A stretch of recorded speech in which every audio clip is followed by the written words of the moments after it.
네, 안녕하세요. 해커스 한국사 안지영입니다. 해커스 한국사 능력 검정 시험 기본서 편 중에서 심화편 진행을 하고 있습니다. 심화편 상권 진행을 하고 있고 오늘은 주제를 좀 더 바꿔서 6번째 강의죠. 여러분들 교재 강의로는 6강으로 들어가 있습니다. 통일신라와 발해 이야기를 한번 살펴보도록 하겠습니다. 이 부분이 내용이 조금 많아요. 내용이 좀 많고 저희 교재가 지금 단순하게 이론만 나온 게 아니고 사료가 어떻게 나오는지에 대한 부가적인 내용이 옆에 들어가 있고 그리고 나서 기출문제 풀이가 연결이 됩니다. 그래서 개념을 기출에 어떻게 적용하는지에 대한 내용으로 문제를 주로 골라서 풀어보고 있습니다. 통일신라하고 발해 페이지는 내용이 지금 기본 내용 자체가 그 앞선 이론에 비해서 조금 많아요. 왜냐하면 실제로 통일신라하고 후삼국시대 그리고 발해 파트 부분이 다 들어가 있기 때문인데 우리가 흔히 교과서에서 혹은 여러분들 학습 시간에 남북국 시대라고 배운 게 있을 거예요. 그 남북국 시대하고 관련된 이야기들이 나온다고 보시면 될 것 같습니다. 삼국 통일 전쟁이 어떻게 마무리되는지 과정에 대한 문제가 주로 나오는데 여러분들이 출제자라면 우리 역사의 흐름을 이해하는 데 있어서 여러 나라가 찢어지고 합쳐지는 과정이 있습니다. 그걸 누가 통일했는지도 중요한데 어떤 과정을 거쳐서 통일을 하게 됐는지 주로 그런 순서를 물어보려고 하겠죠. 이건 연도를 외우라는 게 아니고 앞뒤 사건의 정황을 순서대로 배치를 할 수 있느냐, 그 흐름을 알고 있느냐 이런 거를 물어본다고 생각을 하시면 될 것 같습니다. 통일신라, 신라시대 워낙에 길어요. 워낙에 길기 때문에 약 1000년의 역사 중에서 그냥 삼국시대에 해당하는 신라를 초반 신라로 보고 통일을 하고 나서부터를 통일신라라고 따로 떼서 부르게 됩니다. 그리고 나서 신라만 있었던 게 아니라 나중에 고구려가 이제 없어진 자리에 공백이 있었던 그 자리에 발해라고 하는 나라가 다시 들어가게 되죠. 우선 통일신라 먼저 한번 내용을 보겠습니다. 여러분들이 문제 보실 때 우리 교재의 내용을 전체를 보실 수는 없을 것 같아요. 근데 여기서 한번 이론 정리를 하고 나서 어떤 내용이 주로 많이 나오는지를 이론을 한번 보시고 나서 여기 보시면 빈출 키워드라는 게 있어요. 여러분들이 보실 때 빈출 키워드가 뭐가 나오는지를 한번 나중에 보시면은 이 단어가 머릿속에 조금 박힐 것 같습니다. 그래서 이런 것들을 한 번 더 보는 식으로 교재를 활용을 해주셨으면 좋겠습니다. 자, 통일신라 한번 보겠습니다.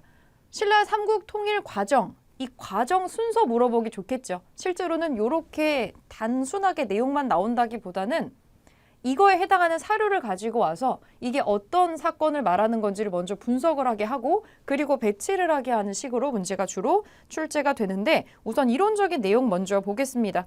삼국을 통일하는 과정, 순수하게 신라의 힘만으로 하지는 못했어요. 시대 상황을 먼저 보겠습니다.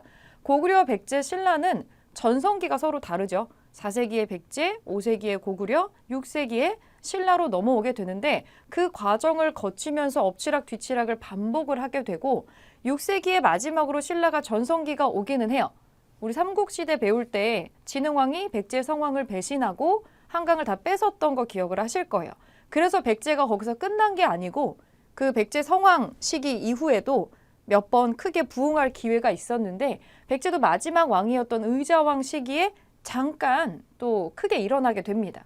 우리가 보통 의자왕이라고 하면 나라를 망하게 한 어떤 망국의 왕이다. 술과 여자만 좋아했다라고 생각을 하는데 역사라고 하는 건 승자의 기록이기 때문에 의자왕의 좋았던, 잘했던 부분이 크게 드러나 있지 않아요. 하지만 의자왕이 즉위했을 초반만 하더라도 왕이 됐을 초반에는 상당히 여러 가지 업적을 가지면서 신라를 압박하는 모습을 보입니다. 진흥왕이 성왕을 배신하고 한강을 빼앗고 성왕을 죽이고 그 시신을 돌려주지 않음으로써 백제하고 신라는 건널 수 없는 강을 건너게 돼요. 철천지 원수 사이가 되게 되는데 그 원수를 의자왕이 이제 갚은 거죠. 거기서부터 신라의 삼국 통일의 문제가 또 다시 한번 새롭게 시작된다고 보면 되겠습니다. 자, 고구려와의 동맹을 왜 시도하느냐?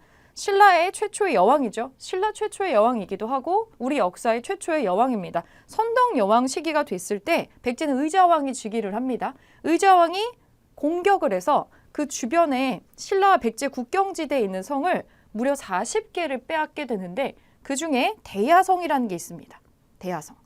대야성은 위치상으로 되게 중요한 성이에요. 여기를 건너가야지만 신라의 수도로 진격을 할 수가 있는, 그러니까 신라에서도 굉장히 중요하게 여기는 성이겠죠. 그럼 여러분들이 신라의 왕이라면 이렇게 중요한 성에 이 성을 지키는 사람의 신분도 좀 고귀하고 높은 신분으로 해놓겠죠. 이 당시에 대야성을 지켰던 성주가 김품석이라는 분인데 이 김품석이 누구랑 결혼을 했겠죠? 김품석이라는 사람이 있고 그 사람의 부인이 있는데 요 부인이 김춘추의 이제 딸입니다.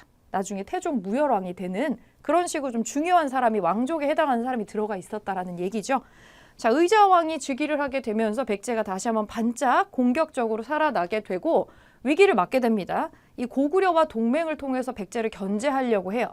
여기에 적극적으로 사신으로 나섰던 사람은 의자왕의 공격으로 딸을 잃은 김춘추가 이제 사신으로 적극적으로 넘어가게 됩니다. 처음에는 고구려 쪽으로 올라가서 군사 동맹을 요청을 했는데 이게 좀 잘 되지 않았어요.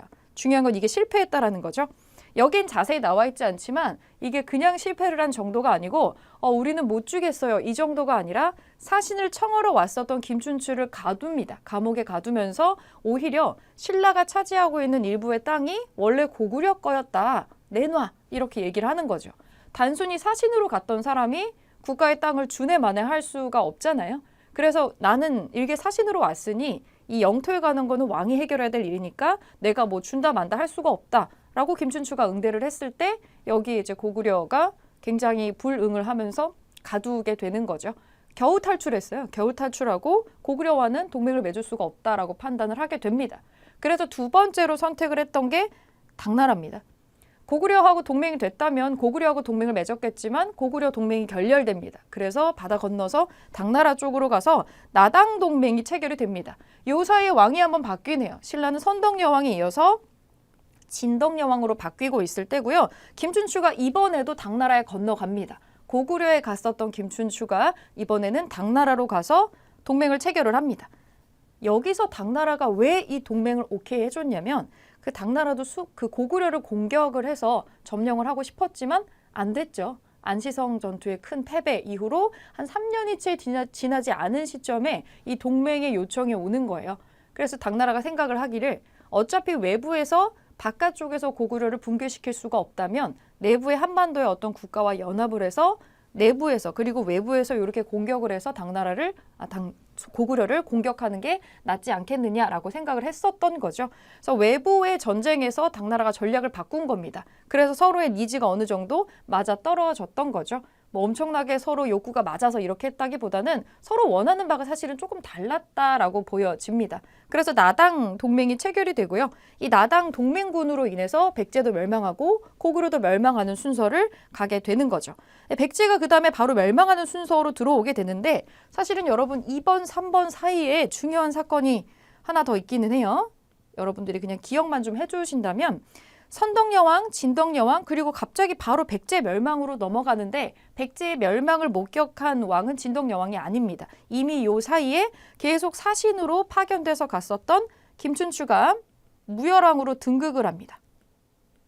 김춘추의 무열왕 등극은 654년의 일인데 근데 이분은 왕을 별로 오래 못했어요. 한 5년 정도밖에 왕을 못했는데 이 태종 무열왕이라고 하면 우리가 기존의 신라의 왕은 성골 출신만 될 수가 있었거든요. 그래서 여왕이 나왔던 거죠. 골품제도라고 하는 신분제도를 가지고 있었고 성골이냐 아니냐가 남자냐 여자냐보다 중요한 조건이었기 때문에 성골 남자가 없으면 진골 남자로 턴이 넘어가는 게 아니고 성골 여성인 공주에게 순서가 넘어갔던 거죠. 그래서 선덕여왕도 나오고 진덕여왕도 나왔던 건데 이 순서를 크게 바꾸기 시작한 게 처음에 이제 태종 무열왕입니다. 김춘추는 진골이거든요. 그래서 진골로 처음으로 이제 이어받아서 왕이 되는 거가 이제 무열왕의 의미라고 볼 수가 있겠는데 실제로 왕을 했었던 기간이 상당히 짧다라는 게 좀 의외죠. 역사적인 중요도에 비해서. 왜냐하면 이미 왕으로 즉위했을 때 나이가 좀 상당했다라고 나와요. 이미 50이 넘은 나이에 즉위를 했다라고 되어 있고 뭐 이 시대라면 그 나이면 좀 나이가 많은 편인 거죠. 그래서 아주 짧게 왕을 하게 되는데 삼국을 통일하는 장면을 전부 목격하지는 못하고 삼국 통일 자체는 무열왕의 아들 때에서 완성이 되게 됩니다. 그래서 요 사이에 나당 동맹을 체결하고 그 사이에 무열왕이 즉위를 하고 이 동맹군을 진출을 시켜서 백제와 고구려를 멸망시키게 되는 순서는 다음 왕으로 넘어가는 거죠. 백제가 멸망합니다. 신라 김유신 장군이 있습니다. 김유신이 군대를 이끌고 가요. 나당 연합군을 이끌고 백제를 먼저 멸망시키러 갑니다. 순서상 백제가 먼저입니다. 그래서 이 백제를 멸망시키러 가고 백제가 먼저일 수밖에 없죠. 이 삼국 통일 전쟁의 출발점은 의자왕이 공격해서 국경지대의 성을 빼앗은 이 사건으로부터 출발을 하기 때문에 그래서 고구려 먼저가 아니고 백제 먼저 가서 이 삼국 통일 전쟁을 수행을 하게 됩니다. 의자왕이 부랴부랴 이제 전쟁 준비를 하면서 계백을 최후의 결사대로 보내요. 뭐 일종의 시간 끌기였을 수도 있고 아니면 바다 건너서 오고 있는 일본의 외에 지원병을 좀 기다리면서 어떻게든 해보려고 한 거죠. 마지막 최후의 결사대, 황산벌이라는 지역에서 계백 장군의 결사대가 갑니다. 근데 계백의 결사대가 5,000명 정도예요. 근데 그 당시에 김유신이 이끌고 오고 있었던 군대는 약 5만 명입니다. 딱 봐도 물리적으로 차이가 너무 납니다. 10배 정도 차이가 나서 하지만 계백의 군대는 어차피 여기서 다 죽을 걸 서로가 알고 있는 상황이고 필살의 어떤 마음으로 거기서 버텼기 때문에 초반에는 계백이 4번 정도 연승을 거둬요. 근데 물리적으로 이게 힘든 거죠. 거긴 너무나 많은 숫자가 있었기 때문에 이 물리적인 숫자의 차이를 이겨내지 못하고 결국에는 계백의 결사대가 격파됩니다. 처음부터 격파가 된 건 아니지만 그래서 계백의 결사대가 격파가 되고 나서 그 다음에 나당 연합군이 성으로 들어갔겠죠. 수도성으로 공격을 해서 사비성이 빼앗기게 되고 오늘날의 부소산성 인근이죠. 부소산성 쪽을 다 함락을 시키게 되고 웅진으로 위쪽에 공주로 피난가 있었던 의자왕이 항복을 합니다. 그러면서 멸망합니다. 그게 660년이고요. 같은 연도에 이 일이 쪼르륵 일어난 거예요. 그러니까 이 순서를 머릿속에 넣어주면 좋겠죠. 맨 처음에 이제 방어막 역학을 했었던 거는 계백의 결사대인데 이게 무너지고 사비성이 함락되고 그리고 왕이 항복하는 순서.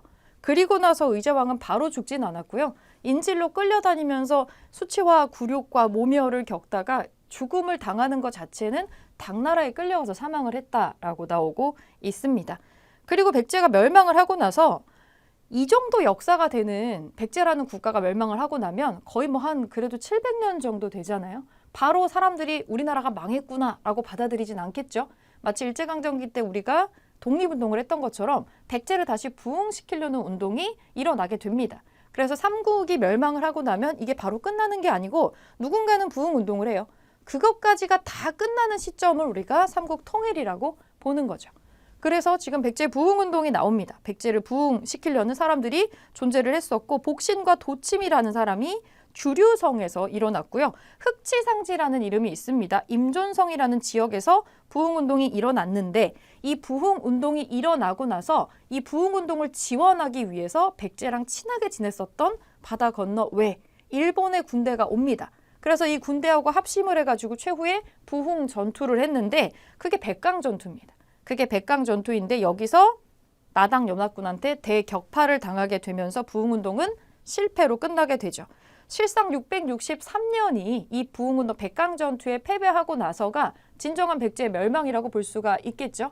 자, 이제 가장 큰 걸림돌이었던 백제가 멸망을 합니다. 이제 다음 순서는 고구려겠죠. 고구려로 올라갑니다. 고구려는 이미 앞서서 수나라, 당나라로 연결되는 이 중국 왕조하고의 전투를 통해서 지금 너무 많은 국력을 소진한 상태입니다. 여기 수나라, 당나라와의 전쟁으로 국가가 지금 피폐해진 상태였고요. 사실상 당나라 전투도 이겼다고는 하지만 굉장히 출혈이 컸어요.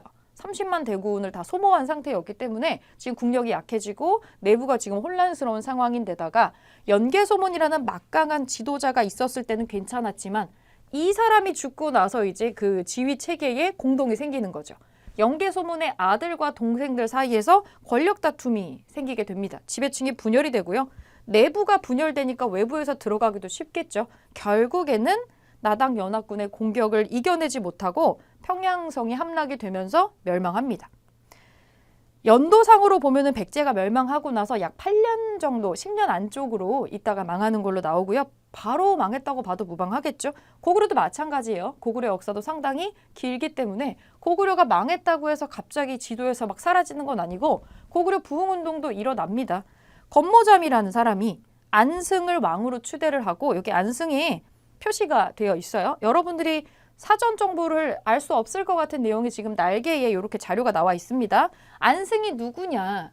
안승이라는 사람이 누구냐에 대해서는 아직도 좀 왈가왈부가 있어요. 좀 정확하게 이 사람의 출신을 모른다 이게 있지만 부흥운동을 하고 왕으로 누군가를 추대할 때는 그럴 만한 사람이겠죠. 왕족의 후손이었다라고 생각하시면 됩니다. 뭐 마지막 왕이었던 보장왕의 외손자란 얘기가 있고 혹은 뭐 서자다, 정식으로 인정받지 못했지만 아들이다 이런 얘기들이 있습니다. 왕족이겠죠. 그래서 왕족을 추대를 해서 왕으로 올려서 부흥운동을 전개를 했는데 이제 또 나라도 망하고 하다 보니까 내부에서 단결이 되면 괜찮은데 그게 좀 안 됐었던 것 같아요. 고구려는 이 부흥운동 내부 계층에서 좀 분열이 있었습니다. 그 분열이 있어서 내분으로 인해서 힘을 합치지 못하고 이 부흥운동이 실패로 돌아가게 됩니다. 안승은 나중에 이 신라 쪽으로 흡수가 되는 식으로 마무리가 되어요. 자, 이렇게 되면은 고구려가 망하고 나서 바로 삼국 통일이 뿅 하고 돼야 되는데 그렇게 되질 않았고 마지막 전투가 남았습니다. 순서상으로 나당 전쟁이 있어요. 이전까지는 나당 연합군이란 단어가 나와요. 이제 우린 친구지만 우리끼리 전쟁을 합니다. 애초부터 당나라는 그 백제라고 하는 나라, 고구려라고 하는 나라, 신라라는 나라가 당나라한테는 사실 똑같죠. 한반도는 통치해야 되는 대상이고 감히 우리에게 반기를 들지 못하게 하는 그런 오랑캐 나라에 불과했겠죠. 당나라 입장에서는. 그래서 당나라는 이 삼국 통일이라고 하는 거를 정말로 신라를 도와주려고 했던 게 아니고 조금 더 한반도를 통치하기 쉬운 구조로 만들어 놓으려고 했던 거죠. 그래서 백제와 고구려가 망하고 나면 이제 드디어 원래 갖고 있었던 마음을 드러내기 시작을 하는데 당이 백제와 고구려가 멸망한 다음에 각각 그 땅에다가 이상한 걸 설치를 합니다. 백제가 망한 자리에 웅진 도독부라는 것을 그리고 고구려가 멸망한 자리에 안동 도호부라는 걸 설치를 하고 심지어 신라 지역에다가 계림 도독부를 설치를 해서 거기다가 당나라 관리를 파견을 하고 그 관리의 명을 신라 사람이 듣는 형식으로 좀 바뀌게 되는 겁니다. 이건 누가 봐도 당나라의 통치를 신라가 받는다처럼 보이는 거죠. 삼국이 존재했었던 자리마다 각각 관청을 설치하는 거는 여기를 마치 당나라의 속국이나 그런 것처럼 여긴다라는 거나 마찬가지였던 거죠. 여기에 이제 신라는 이건 좀 아니다라고 생각을 하게 되고 어떻게 보면 뒤통수 맞은 겁니다. 그래서 이번에는 나당 전쟁이 진행이 됩니다. 약 6년 정도 진행이 됐고 마지막 전투에서 여러분들이 기억하셔야 되는 지명은 2개가 있어요. 여기 매소성 전투가 있고 기벌포 전투가 있습니다. 이 지명 그냥 머릿속에다가 넣어두시면 돼요. 나당 전쟁에서 나오는 지명 딱 이거 2개입니다. 매소성과 기벌포에서 이기면서 당나라 군대를 내쫓는 데 성공을 했어요. 근데 사실은 그렇게 간단하게 해결됐었던 문제는 아니고 기벌포 전투 같은 경우에는 이쪽에서 22번 정도 싸웠다고 나와요. 22번의 치열한 전투 끝에 당나라 군대를 몰아내고 마침내 삼국 통일을 달성했다라고 나옵니다. 당나라 군대를 완전히 한반도에서 축출하고 나서부터를 우리는 삼국 통일로 보고 있어요. 그래서 여기 이후부터를 삼국 통일을 달성했다라고 봅니다. 통일신라의 출발이죠.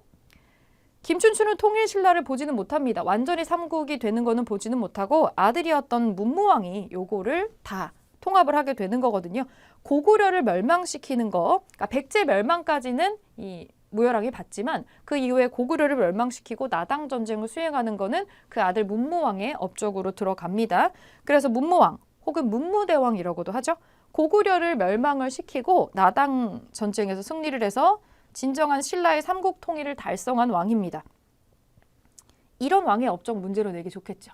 역사를 바꾸고 역사에 큰 방점을 찍은 사람. 우리가 모든 50명이 넘는 신라의 왕을 전부 다 같은 중요도로 암기를 하진 않습니다.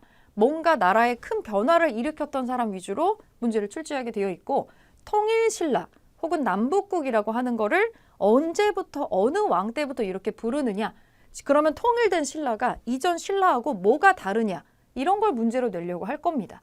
그러면 이 문무왕이 맞이하는 이 통일된 신라는 이전의 신라하고는 다를 수밖에 없겠죠. 영토도 넓어지고 사람도 많아지고 그럼 이전의 제도로는 운영할 수가 없게 됩니다. 그럼 제도가 바뀌겠죠. 이렇게 생각을 하시면 되고 자 일단 땅이 커졌어요. 물리적으로 땅이 커집니다. 그럼 거기다가 관리를 보내야 되지 않겠어요? 지방관을 보냅니다. 지방관이 갑자기 많아집니다.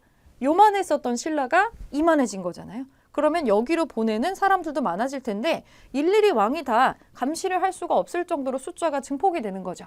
그래서 이 지방관들이 왕의 명령을 충실하게 수행하고 있는지 안 하는지를 살펴볼 필요성이 생기게 됩니다. 누구부터? 삼국을 통일하는 문무왕부터 그게 시작이 되는 거죠. 그래서 이 지방관들이 혹시 요상한 마음을 먹지는 않을까? 나의 말을 안 듣지는 않을까?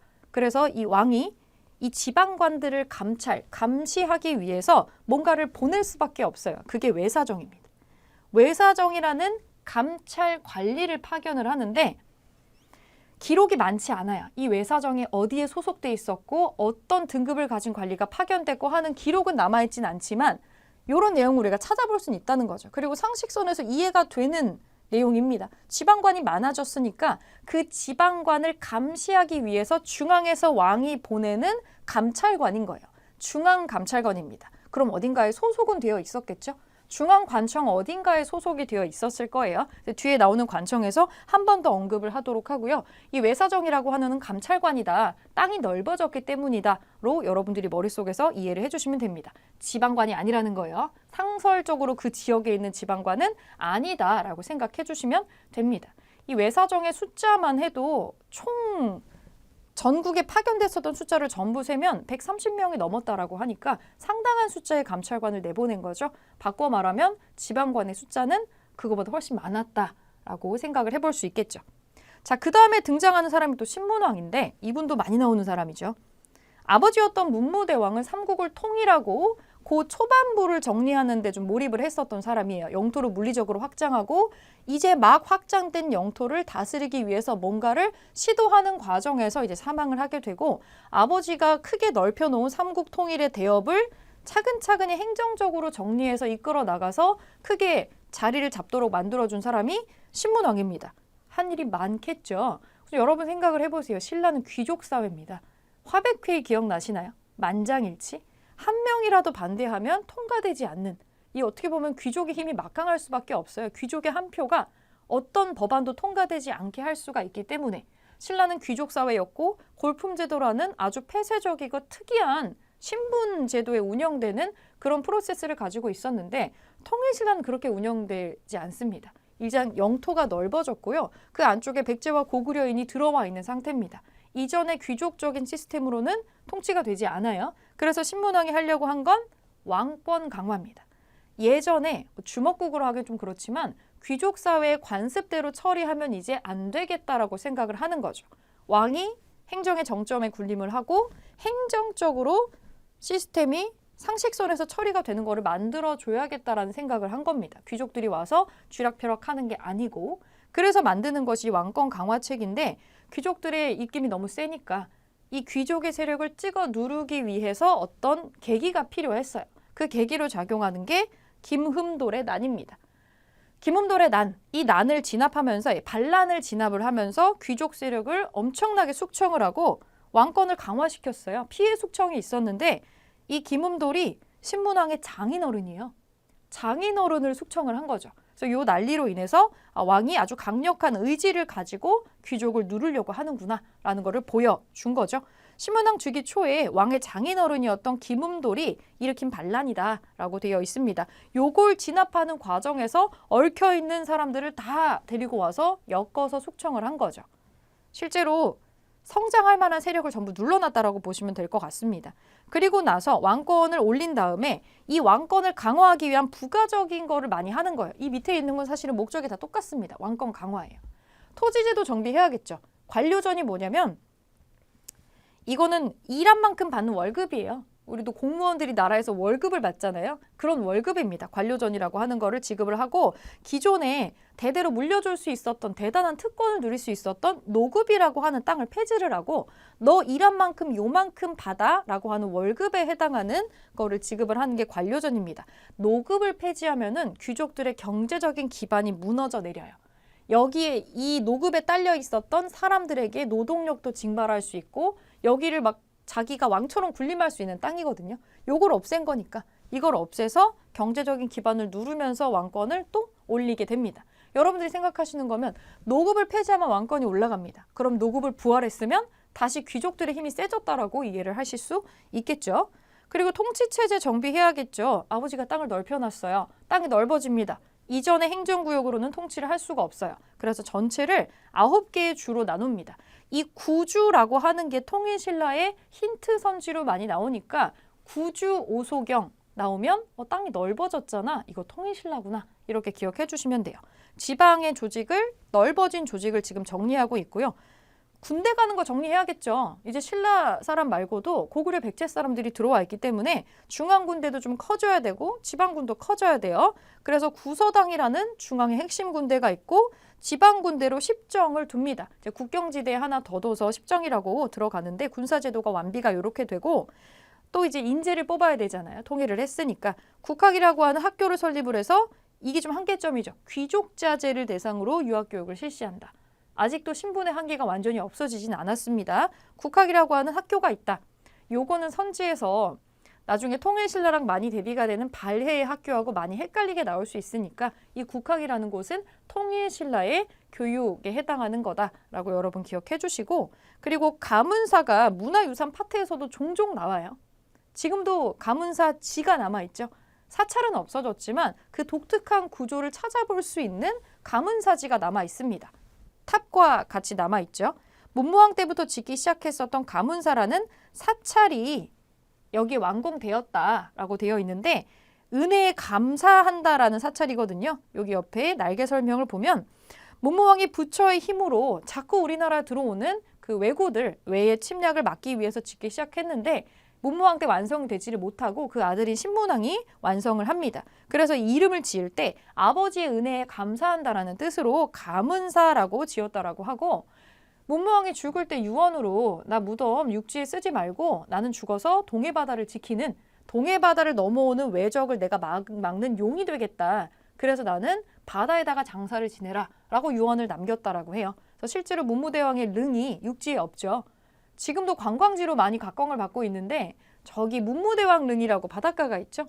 바위산 같은 게 보입니다. 바위섬? 바위섬 같은 게 육지에서 바닷가에서 해안가에서 바로 보이는데 그래서 좀 된 얘기지만 한 20-30년쯤 된 것 같아요. 다큐 프로그램에서 정말로 여기가 문무대왕의 수중 무덤인지 아닌지를 촬영을 했던 적이 있어요.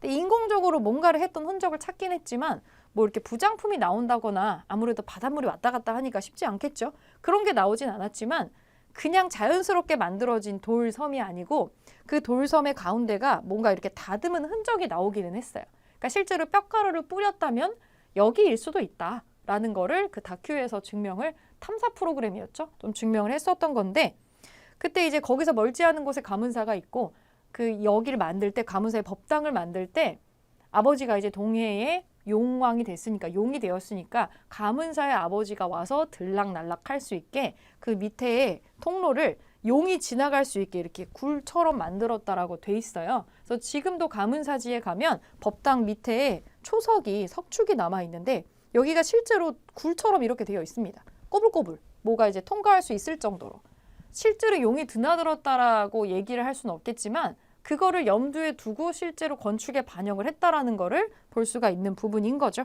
그래서 가문사지가 현재 남아있다라는 거 같이 말씀드리고 그리고 신문왕 때 이런 거를 다 완성을 해놓고 나서 시간이 조금 지나요. 시간이 조금 지나고 나서 경덕왕 때가 되면은 사실은 신문왕의 왕권을 굉장히 강화시키기 위해서 귀족을 많이 눌렀기 때문에 시간이 좀 지나는 동안에 귀족들도 당연히 잃어버린 거를 되찾으려고 노력을 많이 했겠죠. 경덕왕 때가 되면은 그런 것들이 살짝 또 역전이 돼요.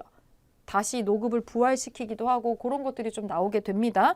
하지만 이 경덕왕 때에는 이 마무리하지 못했었던 통일신라의 강력한 왕권이라기보다 이제 모든 제도 같은 것들을 통일된 국가로서 보일 수 있는 것들의 마무리 작업을 하게 되는데 원래 우리식대로 불렀던 호칭들을 중국식으로 좀 바꾸는 작업을 해요. 그래서 행정구역 명칭 이런 것들을 한자로 변환시키는 그런 작업들을 합니다. 중국식으로 변경했다라는 거 위에 기록에 좀 남아 있습니다.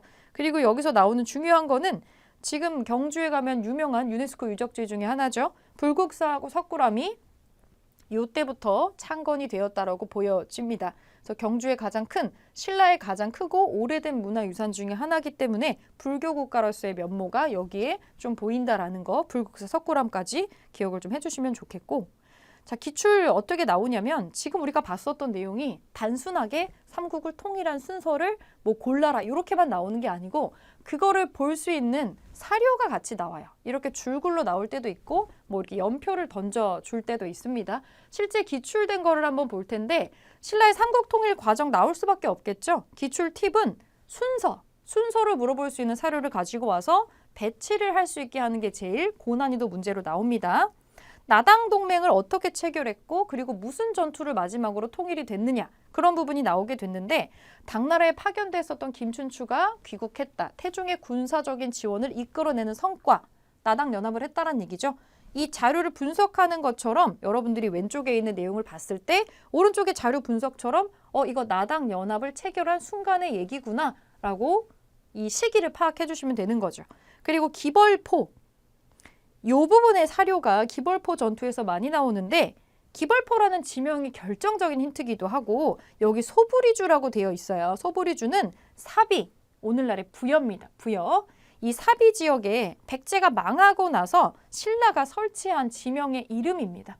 이 지역에서 여기에 기벌포라는 데에서 서린귀는 당나라 장수 이름이에요. 당나라 장수가 이끄는 군대하고 싸웠는데 계속 패배를 하다가 겨우겨우 22번의 전투를 거쳐서 몰아내는데 성공을 했다. 그래서 기벌포 전투를 마지막으로 해서 당나라 군대를 완전히 몰아내고 삼국 통일했다. 여기서 우리가 주목해야 되는 건 신라가 삼국 통일을 이 전투를 마지막으로 달성했다라는 부분입니다. 그리고 이제 신문왕 얘기 굉장히 자주 나옵니다. 신문왕이 한 일이 많죠.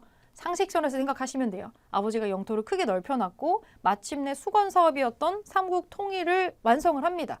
영토도 넓어지고 국민도 많아지고 이전의 신라와는 확연하게 다른 뭔가가 필요해요. 그걸 하려면 강력한 왕권이 필요합니다. 그래서 갑자기 넓어진 영토와 많아진 국민들을 통치를 하기 위해서 그리고 강력한 왕권을 획득하기 위해서 신문왕이 뭘 했을까? 이거를 연결해서 기억을 해주시면 돼요. 일단 영토를 어떻게 정리했는지가 나오겠죠. 구주 오소경 나오고요. 여러분 우리나라 지도 머릿속으로 딱 떠올려 보시면 경주, 그러니까 예전의 신라의 수도 지역이 상당히 오른쪽 아래에 치우쳐져 있습니다. 중심에 있지가 않아요. 그래서 이런 위치적인 한계를 보완할 수 있는 작은 수도들을 설치를 한 거죠. 그게 오소경입니다. 오소경. 소경이라는 글자가 나오면 이 수도의 위치를 보완하기 위해서 설치했었던 행정구역이라고 구주 오소경 떠올려 주시면 되고요. 그래서 구주하고 이 소경이라는 단어 여러분들이 사료에서 찾아주셔서 신문왕 시기의 업적이구나 라고 알아주시면 됩니다. 그리고 왕권을 강화를 해야 여러 가지 통치 체제를 정비를 하겠죠. 귀족을 눌러야 됩니다. 귀족을 누르기 위해서 가장 드라마틱하게 사람들에게 보여주기를 했었던 게 김음돌의 반란을 강경하게 진압한 거고요. 장인어른마저도 저렇게 숙청을 하는데 공포정치를 일종의 한 거죠. 피해 숙청을 하고 자신에게 따를 만한 인재를 육성하기 위해서 학교를 만들고요. 통치체제를 정비를 깔끔하게 하는 거를 신문왕이 합니다. 그리고 아버지의 어떤 업적을 대내외로 드러내서 사실 이것조차도 왕권을 강화하는 것 중에 하나입니다. 삼국을 통일했고 그 문무왕의 직계 후손이 본인이고 이런 것들을 사람들한테 알리면서 지금 우리는 마침내 통일된 신라에서 다 같이 살고 있다라는 거를 알리는 작업 중에 하나가 가문사 같은 거를 만드는 것도 포함이 되어 있다라는 거죠. 그래서 이런 것들 사료에서 내용을 찾아주시는 거. 그리고 통일 신라의 통치 체제를 다시 한번 보면 그러면 중앙을 어떻게 다스렸는지를 봐야겠죠. 중앙에다가 이렇게 모이는 이전에 귀족들한테 일일이 뭔가 물어보고 귀족들의 눈치 보고 비위 맞추고 이런 거 말고 중앙에서 정말로 행정적으로 왕이 정점에 있고 행정적인 시스템이 갖춰지는 거 어떻게 됐는지를 볼 건데 통치 조직에 눈에 띄는 게 집사부라는 게 있어요. 집사부. 여기 설명이 나와 있는데 사실은 이 집사부에 대한 기록이 정확하게 나오지를 않아요. 어느 정도의 권력을 가진 어느 정도의 어떤 명성 이런 걸 갖고 있는 기구였는지는 사실은 정확히 기록된 게 없어서 이게 정말로 막 최고 국정 기구였는지 그런 건 잘 모르겠어요. 잘 모르겠지만 이전에 없었던 뭔가가 생겼다라는 거죠. 중앙에 국왕의 밑에 바로 만들어져 있는 그래서 여기에 대한 의견은 좀 분분해요. 실제로 그렇게 막 권력을 엄청 갖고 있는 집단은 아니었을 거다. 이런 얘기들도 있지만 왕이 직속으로 임명한 사람이 내려가 있다는 점이 좀 특징적이라는 거 볼 수가 있겠죠. 여기 장관이 있어요. 시중이라고도 하고 거꾸로 중시라고도 하는데 국정을 운영하는 지금은 총갈치였다라고 보고 있습니다. 어쨌거나 귀족들의 어떤 대표자가 쥐락펴락하는 그런 거는 아니었다라는 건데 사실은 이 집사부 장관의 관등의 등급 자체가 막 그렇게 높은 게 아니어서 그래서 이 집단 집사부로 가는 관청이 실제로는 막 그렇게 힘이 엄청 강력하고 그러진 않았을 거야 라는 그런 얘기가 나오긴 합니다. 여러분 기억하실 거는 신라가 만든 역사책이 지금 남아있지를 않아요. 신라에서 제작한 역사책이 남아있지 않아서 우리는 그 후대의 역사의 기록만 가지고 지금 공부를 해야 하는 상황이어서 기다 아니다라는 얘기가 나오잖아요. 뭐 그랬을 거래, 그랬을 수도 있대 이런 내용이 나오면 요거를 물어보는 문제는 나올 수가 없어요. 그렇겠죠. 확실하지가 않으니까. 하지만 확실하게 집사부라는 명칭이 기록이 되어 있고 이전과는 다른 성격의 관청입니다. 국왕의 직속기구라는 것만 기억을 해주시면 될 것 같아요. 이전에 귀족 중심으로 돌아갔었던 이전 통일신라 이전의 신라하고 확실하게 다른 면모가 나온 중앙의 통치 시스템이군. 이렇게 생각을 해주시면 됩니다. 그리고 집사부 아래에 실제로 행정을 담당하는 관청들이 따다다다 들어가 있었다라고 보시면 되겠습니다. 지방의 행정제도를 한번 볼게요. 계속 나옵니다. 구주오소경. 구주오소경 나오면 통일신라입니다. 이 통일신라가 나오는 부분에 가장 많이 언급되는 단어가 구주오소경이구나. 왜 전국을 구주로 나눴겠어요? 영토가 넓어졌으니까 그랬겠죠. 그리고 군사나 행정상의 요충지에 경주의 금성의 그 지역적인 한계를 보완할 수 있는 특수한 행정구역을 5개 설치했다. 오소경 설치했다. 요거도 기억해 주시고 그리고 여기 특수행정구역이 나와요. 여러분 나중에 뒤에 고려시대 배울 때 한 번 더 나옵니다. 고려시대 배울 때는 여기에 플러스 소라는 게 들어가요. 향, 소, 부곡이라고 보통 외우죠. 삼형제처럼 붙어 다니는데 향과 부곡은 신라시대부터 있었고 소가 고려시대에 추가되는 행정구역입니다. 실제로는 조금 시기적으로 차이가 나요. 중요한 건 여기는 천민들이 집단으로 모여 사는 데가 아니라 일반인이에요. 일반인인데 신부는 일반인인데 마음대로 이사를 할 자유도 없고 그리고 좀 더 힘들게 일하는 사람들이 좀 차별받는 일반인이 살았던 지역이 이 향과 부곡이었다. 플러스 후대에 나오는 고려시대 소도 마찬가지예요. 남들이 하기 힘든 되게 힘든 물건을 만들거나 조금 더 많은 세금을 부담하거나 근데 똑같은 일반인들이라면서 왜 이렇게 차별적인 지역에 존재를 하는가? 그거는 고구려, 백제, 신라, 통일신라, 고려가 만들어지는 과정을 머릿속에 떠올려 보시면 역사를 거슬러 추적해 올라가 보면 청동기 시대의 마을이 만들어지잖아요. 그 마을과 마을끼리 약간의 전투를 하면서 어떤 마을이 점령당하고 복속이 되고 그런 과정을 거쳐요. 역사에서 고구려, 백제, 신라도 갑자기 튀어나오지 않죠. 백제만 해도 마한에 50개가 넘는 소국 중에 조그만한 나라였는데 그 옆에 있는 마한의 소국들을 정벌을 하면서 커집니다. 이 과정에서 생겨난 행정구역이 특수행정구역이 향과 부곡 또는 소였을 거라는 거예요. 점령을 하고 나서 일종의 이 점령지에 대한 어떤 차별적인 행위를 하기 시작을 하면서 그것이 행정구역으로 잔존을 하게 된 게 아마 향이나 부곡, 소와 같은 특수 행정구역일 거다라고 보는 거죠. 그게 대대로 이어지다 보니까 아예 그냥 차별적인 행정구역으로 굳어져 버린 거예요. 그리고 삼국 통일을 하는 과정에서도 뭐 끝까지 항복을 안 했다던가 이런 데에다 핸디캡을 좀 줬을 수 있습니다. 그래서 그런 특수 행정구역이 존재한다. 그리고 땅이 넓어졌으니까 지방을 통제하는 왕이 통제할 수 있게 특수한 사람 파견했었죠. 외사정. 외사정이라고 하는 감찰관을 파견을 합니다. 무무대왕이 하는 일이에요. 지방관을 감시하기 위해서 중앙에서 보내는 사람입니다. 아마도 이 외사정이라고 하는 사람이 여기 사정부라고 나와요. 사정부. 여기에 소속이 되어서 지휘를 받지 않았을까 추정하고 있고요.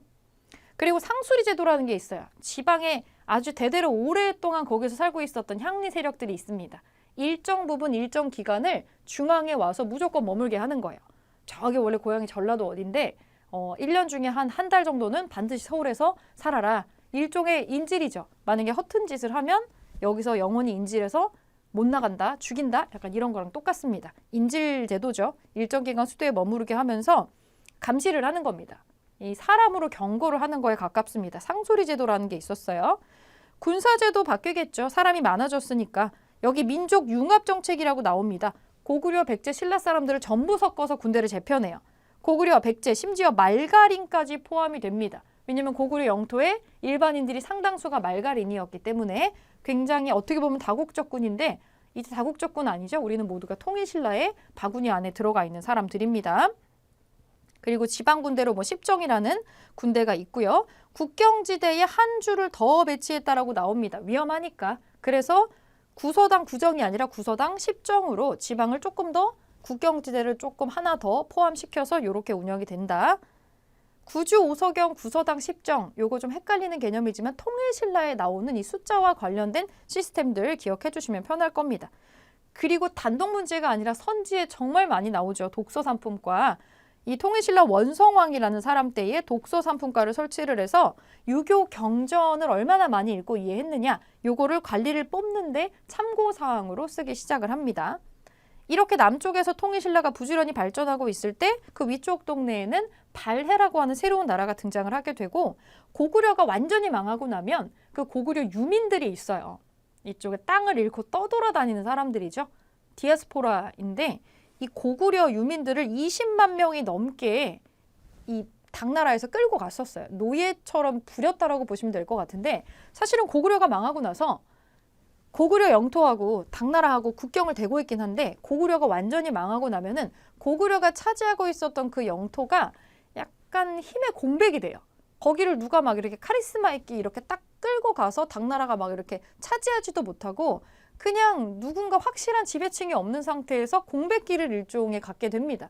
그러면서 20만이 넘는 고구려 유민들이 당나라 사람들한테 끌려다니면서 아주 혹독한 세금과 노동에 시달리게 되는 건데, 이때 당시에 20만이 넘는 요 사람들이 특정한 고구려가 망하고 나서 당나라에 끌려가서 특정 지역에서 굉장히 고통을 당하고 있었어요. 근데 여기에는 당나라 사람들도, 고구려 사람들도 있었고 말갈인들도 상당히 많이 포함이 되어 있었는데, 사실은 대조영 자체가 이 사람들이 이끌었던 건 아니고 원래 이 대조영 아버지가 있어요. 이 아버지가 있는데 걸걸중상이라는 사람이 있어요. 이름 좀 특이하죠? 걸걸이 성인지 아닌지도 정확치 않아요. 왜냐면 어떤 사료에는 대걸걸중상 뭐 이렇게 나오기도 해요. 아마도 고구려 장군이라는 사료도 있고 장군 출신이었다라는 사료도 있고, 고려 별종이라는 얘기가 나오는데 고구려 사람은 아니지만 고구려의 지배를 받았던 혹은 고구려와 친하게 지냈던 그 인근의 지역민 뭐 이렇게 나오기도 해요. 그리고 또 거란, 말갈 뭐 이런 사람들이 있는데, 이 걸걸중상이라는 사람과 걸사비우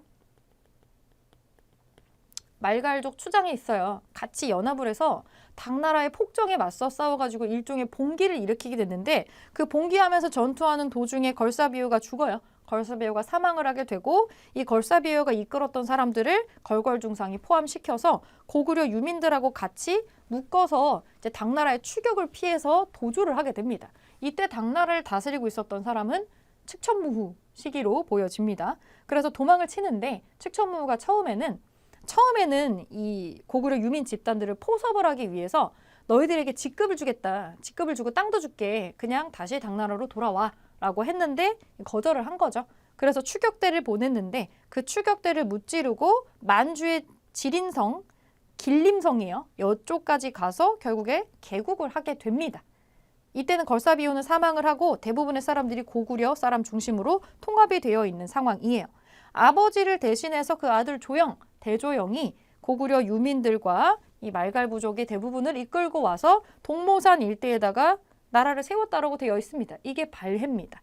이게 발해인데, 발해의 역사도 우리가 정확하게 알 수는 없지만 이 발해의 역사를 언급하고 있는 중국의 역사서와 일본의 역사서, 그리고 여러 가지의 사료들, 조선시대의 유득공이라는 실학자가 정리한 발해고라는 역사책을 좀 참고로 해서 이런 역사가 연결됐다라는 거 지금은 알 수 있습니다.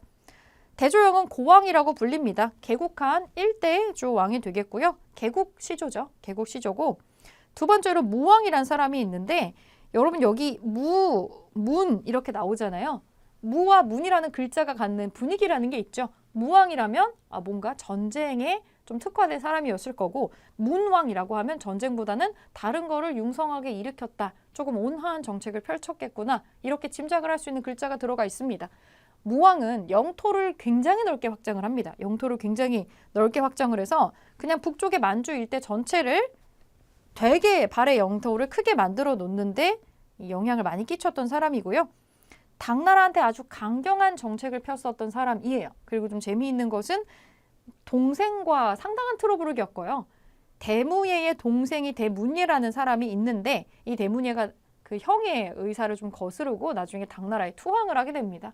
그래서 이 동생을 죽이기 위해서 여러 가지 형제 간의 끔찍한 어떤 싸움이 일어나게 되는데 그 내용이 가끔 사료에 언급이 돼요. 그거는 사료에 나올 때 제가 한번 다시 말씀을 드릴 텐데 발해가 있고 위쪽에 말갈이 있고 이 말갈은 흑수 말갈은 발해를 건너가야지만 당나라랑 접촉을 할 수가 있는데 그래서 겸사겸사 얘네가 혹시 딴 맘을 품는지 안 품는지를 우리를 거쳐서 당나라로 가는지 안 가는지로 증명을 하고 있었는데 이 흑수 말갈이 발해를 거치지 않고 당나라하고 연락을 하는 걸 포착을 해요.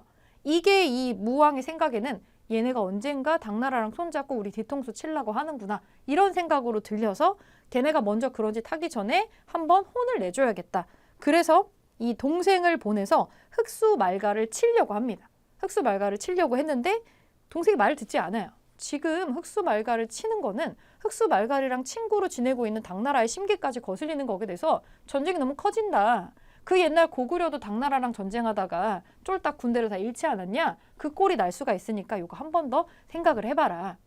왜 우리 조금 뒤로 역사를 더 나중에 시기를 좀 가보면 이성계가 사불가돌이라는 걸 하면서 명나라 공격하지 말자라고 요동정벌에 반대하는 거 있죠? 대문예가 딱 그랬어요. 형한테 계속 편지를 써요. 이거 전쟁 안 될 것 같아. 괜히 당나라 심기 건드리지 말자라고 자꾸 얘기하면서 형의 자존심과 성질을 긁어요. 근데 왜 이런 짓을 계속하냐면 이 동생 대문예는 당나라에서 약간 머물렀던 시기가 있어요. 당나라에서 약간 머물렀던 시기가 있어서 당나라의 국력을 약간 몸소 체험한 시기가 있는 거죠. 저 나라를 괜히 군사적으로 건드려서 될 게 아니고 우리보다 압도적으로 사람의 숫자가 많다라는 거죠. 우리는 그 고구려의 전성기 때보다도 지금 군대의 숫자가 적은데 저 글로벌 대국가가 된 당나라하고 굳이 척져야겠냐. 조금 더 온화한 방법을 도모할 수도 있는 거 아니냐라고 형에게 애원하다시피 하는데 이거를 무왕은 참지를 못하죠. 아주 괄괄한 성격이었다고 되어 있고 동생마저도 배신자로 간주를 하고 사실 처벌하려고 합니다. 그래서 대문예가 무서워가지고 당나라에 투항을 하게 되면서 이게 또 형의 심리를 굉장히 건드리죠. 아니 지금 명령을 어긴 것도 상당히 화가 났는데 적 나라에 투항을 해서 그 나라에서 융숭한 대접을 받고 있다고 하니까 열받겠죠. 이 과정에서 당나라와 트러블이 심해지게 됩니다. 그 내용이 가끔 사료로 출제가 될 때가 있어요. 그리고 이때 보면은 결국에는 안 되겠다 싶어서 장문휴라고 하는 장군을 수군이랑 같이 이게 뭐 말이 수군이지 해적들을 전부 모아가지고 일부러 좀 이제 트러블을 겪게 보냈다라고 하는데 먼저 당나라의 등주라는 데를 공격을 해서 당나라 군대를 격파하고 당나라로 하여금 얘네 만만히 볼 상대가 아니구나 라는 긴장감을 빡 심어주는 사건도 있었습니다. 상당히 무력적으로 명성을 떨쳤던 시기가 무왕 시기가 되겠고 연호 씁니다. 발해의 특징은 연호가 계속 나와요. 연호라고 하는 건 연도에다가 그 왕이나 황제 이름을 붙이는 거죠. 국력이 아주 강성하고 주변에 신경을 쓰지 않을 때 할 수 있는 일입니다. 그래서 발해를 굉장히 자주적이고 독자적인 국가다라고 평가를 많이 하죠. 그 무왕 뒤를 연결해서 왕이 되는 사람이 문왕인데 좀 온화한 정책을 펼치게 되어 정치 시스템을 안정화시키는 거에 조금 더 신경을 많이 쓰게 됩니다. 이전 시기에는 전쟁에 몰입을 했으니 이제 그 지친 백성들을 좀 토닥토닥하면서 조금 더 나라를 안정화시키는 거에 집중을 하는 거죠. 그래서 삼성 육부가 여기에 등장을 합니다. 당나라 거를 모방했지만 내부가 완전 똑같지 않아요. 이거 약간 커스텀을 합니다. 발해식으로 커스텀을 해서 똑같은 글자가 나오긴 하지만 당나라하고는 좀 다른 식으로 운영이 된다. 요거를 기억해 주시면 좋을 것 같고 이 대당 강경책 안 합니다. 이제 친당 정책으로 돌아섰어요.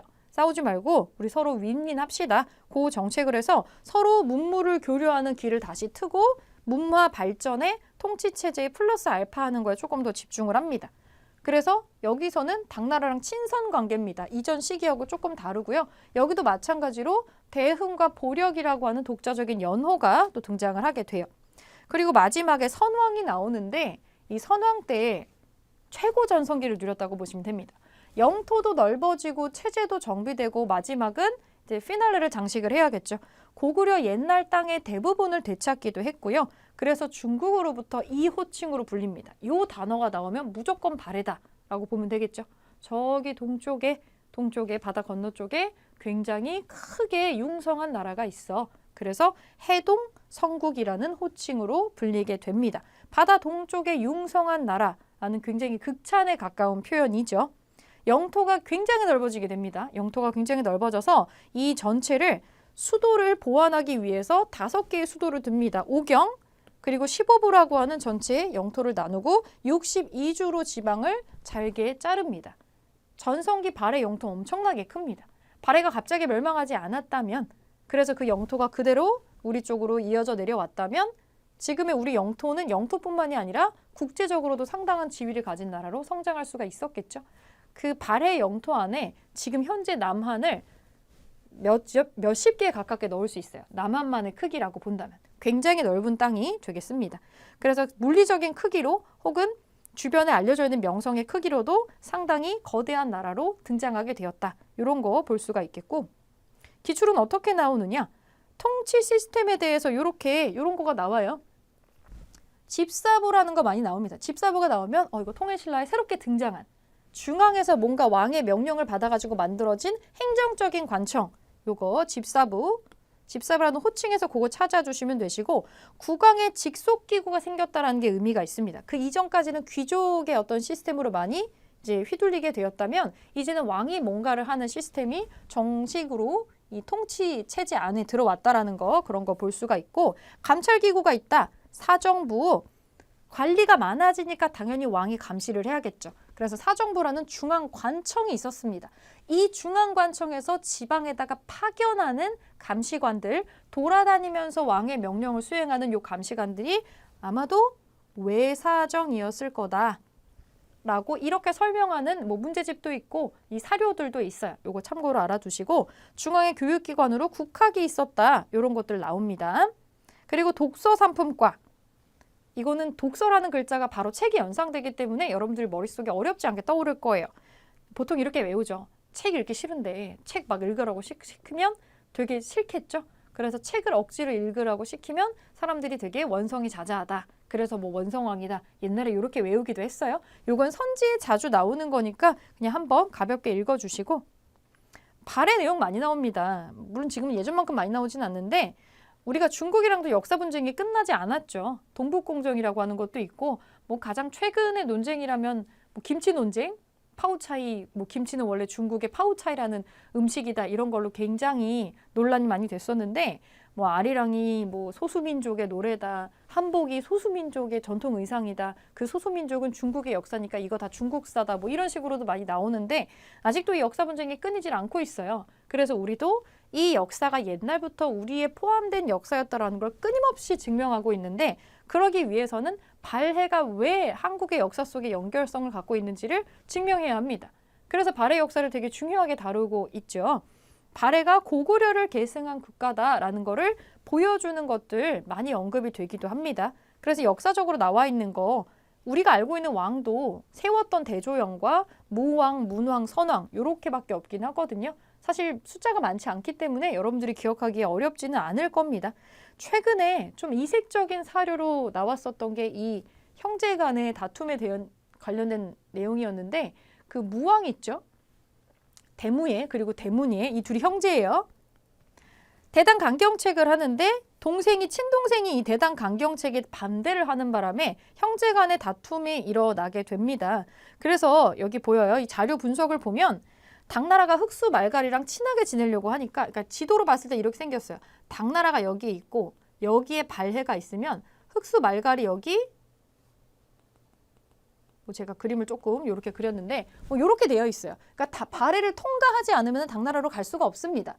그러면 이 관계에서 모든 관계를 투명하게 발해한테 공개를 하고 넘어가면 되는데, 그러지 않고 뭔가 얘네 둘이 직접적으로 이렇게 하는 것 같은 거죠. 요거 자체를 이 무왕은 약간 반역이다. 우리에게 반발하려고 뭔가 모반을 꾸민다. 이렇게 생각을 했었던 거죠. 그래서 이 발해 무왕이 요거는 확실하게 뿌리를 뽑을 필요가 있어 라고 동생에게, 대문이에게 여기를 쳐라 라고 명령을 했는데 듣지 않은 거죠. 여기에 굉장히 분노한 형 대무예가 너 지금 내 말 안 듣는 거야? 라고 하면서 친척 형으로 대장 자리를 바꿔버리고 너 일단 다시 들어와 봐. 뭔가 처벌을 하려고 했던 거죠. 이 처벌이 뭐였는지는 아무도 몰라요. 설마 친동생을 죽이기야 하겠어? 라는 그런 또 것도 있지만 워낙에 대무해가 성격이 괄괄했기 때문에 실제로 죽였을 수도 있겠다라는 그런 해석도 있습니다. 그러지 않고서야 형이 부르는데 다른 나라로 도망가기까지 했겠느냐 뭐 이런 얘기가 있는데 대문에는 형의 어떤 분노를 약간 무서워서 혹시라도 죽을까 봐 좀 걱정을 했던 것 같아요. 그래서 돌아가지 않고 당나라에 투항을 해버립니다. 이 투항한 대문예를 당나라가 굉장히 융숭하게 대접을 했다고 해서 그걸 듣고 대무예가 또 열이 받은 거죠. 열이 받아서 당나라 황제한테 편지를 보내요. 사신을 보내서 반역자 대문예를 죽여라. 자기 친동생을 죽이라고 상황을 설명한 다음에 아주 비열한 놈이다. 너네가 대국의 면모를 갖고 있다면 이런 의리를 저버린 이 비열한 대문예를 죽여서 당나라와 우리나라 사이의 관계를 오히려 우호를 다지는 어떤 계기로 삼자 이렇게 얘기를 하는 거죠. 근데 사실 당나라 입장에서는 대문예가 투항해서 들어와 있는 게 하등 손해볼 게 없거든요. 발에 대한 정보도 줄 수가 있고 전혀 마이너스 될 게 없어요. 그래서 이걸 거절을 하고 좋게 말해서 돌려보냅니다. 아이 뭘 그렇게까지 해. 너도 네 친동생인데. 그리고 오히려 대무예가 너무 열받아서 막 방방 뛰니까 얘 저기 남쪽에다가 유배 보내고 우리도 별로 그렇게 대접 안 해주고 있어 라고 이제 거짓말을 한 거예요. 근데 나중에 이게 거짓말이라고 하는 걸 무왕이 알게 되고 실제로 동생이 아주 거기서 후한 대접을 받고 있다는 걸 나중에 또 알게 됩니다. 그래서 이걸로 계속 싸워요. 너는 어떻게 이렇게 큰 나라가 이렇게 거짓말을 할 수가 있니? 부끄럽지도 않아? 하면서 이 발해 무왕이 당나라 황제의 자존심을 싹싹 긋기도 하고 결국에는 장문유라는 군대를 보내서 당나라 등주를 공격을 하는 것까지 이르게 됩니다. 사실 초반에는 이런 공격을 받을 때까지만 해도 당나라가 좀 밀렸었는데 나중에 당나라가 또 군사적으로 좀 힘을 보강을 하게 되면서 나중에는 무왕한테 경고를 하게 돼요. 너 지금 선 넘었어. 그만해. 내가 그만하라고 했잖아. 이런 식으로 하면서 이제 당나라와 이 무왕과의 관계도 나중에 조금 변경이 되게 되는데 초반에 자기 남동생의 문제를 해결하는 이 과정에서는 당나라보다는 발해가 조금 더 우위에 있었던 것 같고 당나라가 발해 무왕이랑 군사적으로 충돌하는 걸 좀 다소 부담스러워했던 것 같아요. 그래서 당나라 힘만 가지고 그런 게 아니라 신라까지 끌어들여서 이 발해를 응징하려고 했는데 실패했다라는 내용의 사료가 나오고 있습니다. 그러면서 그 과정에서 어떤 식으로 일이 진행이 됐는지를 보여주는데 뭐 결국에 대문예는 끝까지 발해에 돌아가지 않았어요. 그리고 대문예를 죽이려고 무왕이 암살단까지 보내요. 자객단까지 보냈는데 당나라가 보디가드를 붙여줘가지고 대문예는 죽진 않습니다. 어떻게 돌아가겠어요? 결국에는 그냥 망명객으로 계속 당나라에 있다가 당나라에서 사망을 하게 되고 어떤 식으로든 동생을 죽이려고 눈에 불을 켜고 달려들었던 무왕도 나중에는 암살하는 거는 포기를 하고 나중에는 맨 마지막에는 당나라하고 이제 좀 유한 관계로 돌아서는 방책을 취하게 됩니다. 분노가 있었지만 실제로 자기네 나라의 안위를 먼저 걱정하는 왕의 면모를 나중에는 보여주게 되는 거죠. 그래서 그런 내용들이 나와요. 요걸 제가 길게 설명한 이유는 이 과정을 모르고 이 사료를 보게 되면 대무예하고 대문예는 형제 같은데 왜 대문예랑 얘네랑 싸우는 거지 하고 사료 자체가 이해가 안 될 수 있어요. 그래서 이 둘이 왜 이렇게 어긋나게 됐는지에 대한 내용을 미리 어느 정도는 좀 알고 계시면 사료가 나왔을 때 당황하지 않으실 수 있습니다. 이 무왕과 동생 대문예 간에 어떤 트러블이 있었는지 기억을 해두시면 좋을 것 같고 그 다음에 등장하는 문왕, 대훈무라는 이름으로 기록이 되어 있고요. 조금 더 유한 당나라의 친선 정책을 했었던 사람입니다. 이 문왕 시기에 중요한 건 뭐냐면 문왕의 두 딸들 덕분인데 정혜공주와 정효공주의 무덤이 발굴이 됐어요. 이 무덤이 되어 있어서 이 무덤의 양식이 고구려 양식과 매우 대단히 흡사하다라는 게 나와서 발해와 고구려가 서로 문화적으로 연결선상에 있는 서로 계승된 국가라는 걸 보여주는 아주 중요한 역사적인 자료로서 증명이 되기 때문에 이 두 공주의 이름도 기억을 해주실 필요가 있습니다. 자, 그럼 발해는 어떻게 통치를 했는가? 여기도 영토가 상당히 넓거든요. 당나라 제도를 일단 모방을 합니다. 삼성육부제를 수용은 했지만 명칭에서 독자성이 좀 나온다라고 보여요. 그래서 여기에 보면 삼성과 육부로 운영이 되는데 정당성의 최고 장관이 국정을 총괄하는 역할을 하고요. 정당성 아래에 실제로 행정 사무를 담당하는 육부가 있습니다. 이 육부가 충, 인, 의, 예, 지, 신. 우리가 유교에서 나오는 개념들이 있죠. 요 개념들을 본딴 부서의 이름을 갖고 6개 육부가 운영이 되고 있습니다. 그래서 좌사정, 우사정이 3개씩 나눠가지고 관리를 하고 있고 기타 관청으로는 관리의 비리감찰기구가 나오네요. 중정대가 있고 국립대학교 주자감이 있습니다. 주자감이 있고 서적관리소가 있겠죠. 여기 국립대학이랑 연결이 되어 있겠죠. 지방행정은 어떻게 됐느냐? 땅이 워낙에 넓었기 때문에 통일신라보다 훨씬 커요. 수도 한두 개로 되지 않겠죠. 오경 5개의 수도를 두고 15부로 크게 나눈 다음에 그 밑에를 또 62주로 나누었다. 그래서 커다라진 영토를 다스리기 위해서 지방행정제도를 이렇게 완성을 한다. 마지막 선왕기록대에 이렇게 완성됐다라고 나옵니다. 군사도 당연히 좀 크게 만들어야겠죠. 고구려 사람만 있는 게 아니라 포섭했었던 말갈이나 이런 여러 가지 이민족들도 다수가 포함이 되어 있기 때문에 중앙군을 10개 단위로 12로 편성을 해서 왕궁과 수도의 경비를 담당하게 했다라고 나와요. 이게 헷갈리는 거는 구서당 10정이라고 통일신라에 그 군사 제도가 있는데 그 10정과 10위를 헷갈리시면 안 되겠죠. 가끔 선지에 나올 수 있어요. 중요한 건 요겁니다. 발해의 고구려 계승의식. 고구려를 계승했다라는 걸 뭘로 증명할 거냐? 여러 가지 요소가 있지만 고구려 출신이 지배층이에요. 지배층을 이렇게 삼각형으로 표현한다고 했을 때 지배층은 아주 소수겠죠? 여기 핵심 지배층은 대부분 고구려인이고 이 피지배 계층이 주로 말갈이나 다른 이민족 출신으로 차 있다라고 보여집니다. 그래서 핵심 인물들이 고구려 출신이기 때문에 고구려를 계승했다라고 보는 거죠. 그리고 명칭, 다른 나라에 보내는 국가 문서에 고려 또는 고려 국왕이라는 명칭을 씁니다. 후대에 등장하는 그 고려가 아니고 고구려를 약칭으로 표현을 한 거죠. 이 일본에서 발견되는 어떤 문서나 목강 같은데 이런 글자가 많이 나옵니다. 그리고 문화적인 유사성이죠. 이건 실제로 지금도 계속 발굴이 되고 있는 중입니다. 온돌이 나와요. 고구려가 그 북방 쪽에 있었기 때문에 상당히 춥거든요. 그래서 온돌 장치를 처음으로 고안한 나라 중에 하나인데 그 온돌을 쓰고 있다는 것 자체가 이걸 갖고 있는 사람이 쓰겠죠. 한국 사람들 겨울에 보일러 켜잖아요. 이 보일러를 설치하고 전기장판을 쓰는 이런 문화 같은 거는 우리나라 사람들이 가지고 있는 거니까 옛날부터 전해져 내려오는 어떤 문화적인 유사성이라고 봐야겠죠. 그래서 문화적인 유사성으로 온돌이 발견되는 거, 그리고 요 정의 공주 무덤에 모주림 천장이라고 있어요. 모주림이 되게 옛날에 한국사 능력 검정 시험에 그 사료 문제 고분에 맨날 나오는 거였는데 정말 그냥 이름 그대로, 모양 그대로 이름 붙인 거예요. 천장이 이렇게 있다고 치면 안쪽이 이렇게 계속 테두리가 짧아지면서 들어가는 형태로 드르르륵 들어가는 형태인데 이렇게 모서리 장식이 계속 들어가요. 천장이 줄어들면서. 이렇게 되려면 모서리가 계속 줄어들고 있잖아요. 그래서 모서리가 줄어들고 있다고 해서 모줄임 천장이라고 봅니다. 위에서 보면 약간 매지가이가 되는 것처럼 드르르륵 들어가는 형태로 이렇게 묘사가 된다라고 보시면 돼요. 무덤을 만드는 양식이나 생활 방식 같은 게 고구려랑 비슷하다. 이런 건 잘 안 바뀌는 거거든요. 무덤을 쓰는 방식 잘 안 바뀝니다. 한국 사람들은 해외에 간다고 해도 가족이 죽으면 웬만하면 땅에 묻으려고 하겠죠. 아니면 화장을 하거나. 이거 우리가 갖고 있는 장례 문화니까. 장례 문화 같은 거는 잘 안 변해요. 우리가 한국 사람인데 다른 나라에 갔다고 해서 갑자기 시체를 새한테 뜯어 먹으라고 던져준다거나 물에다가 흘려보낸다거나 그러지 않는다는 거죠. 이거 문화적으로 거부감 들잖아요. 죽음이나 탄생이나 통과 의례에 해당하는 것들은 잘 안 바뀝니다. 그래서 이런 것들이 얼마나 비슷하냐를 놓고서 이 문명과 이 문화권과 이 문화권이 얼마나 연결돼 있는지를 판단하기도 해요. 그래서 문화적인 유사성이 매우 보인다. 이것도 중요한 것 중에 하나고.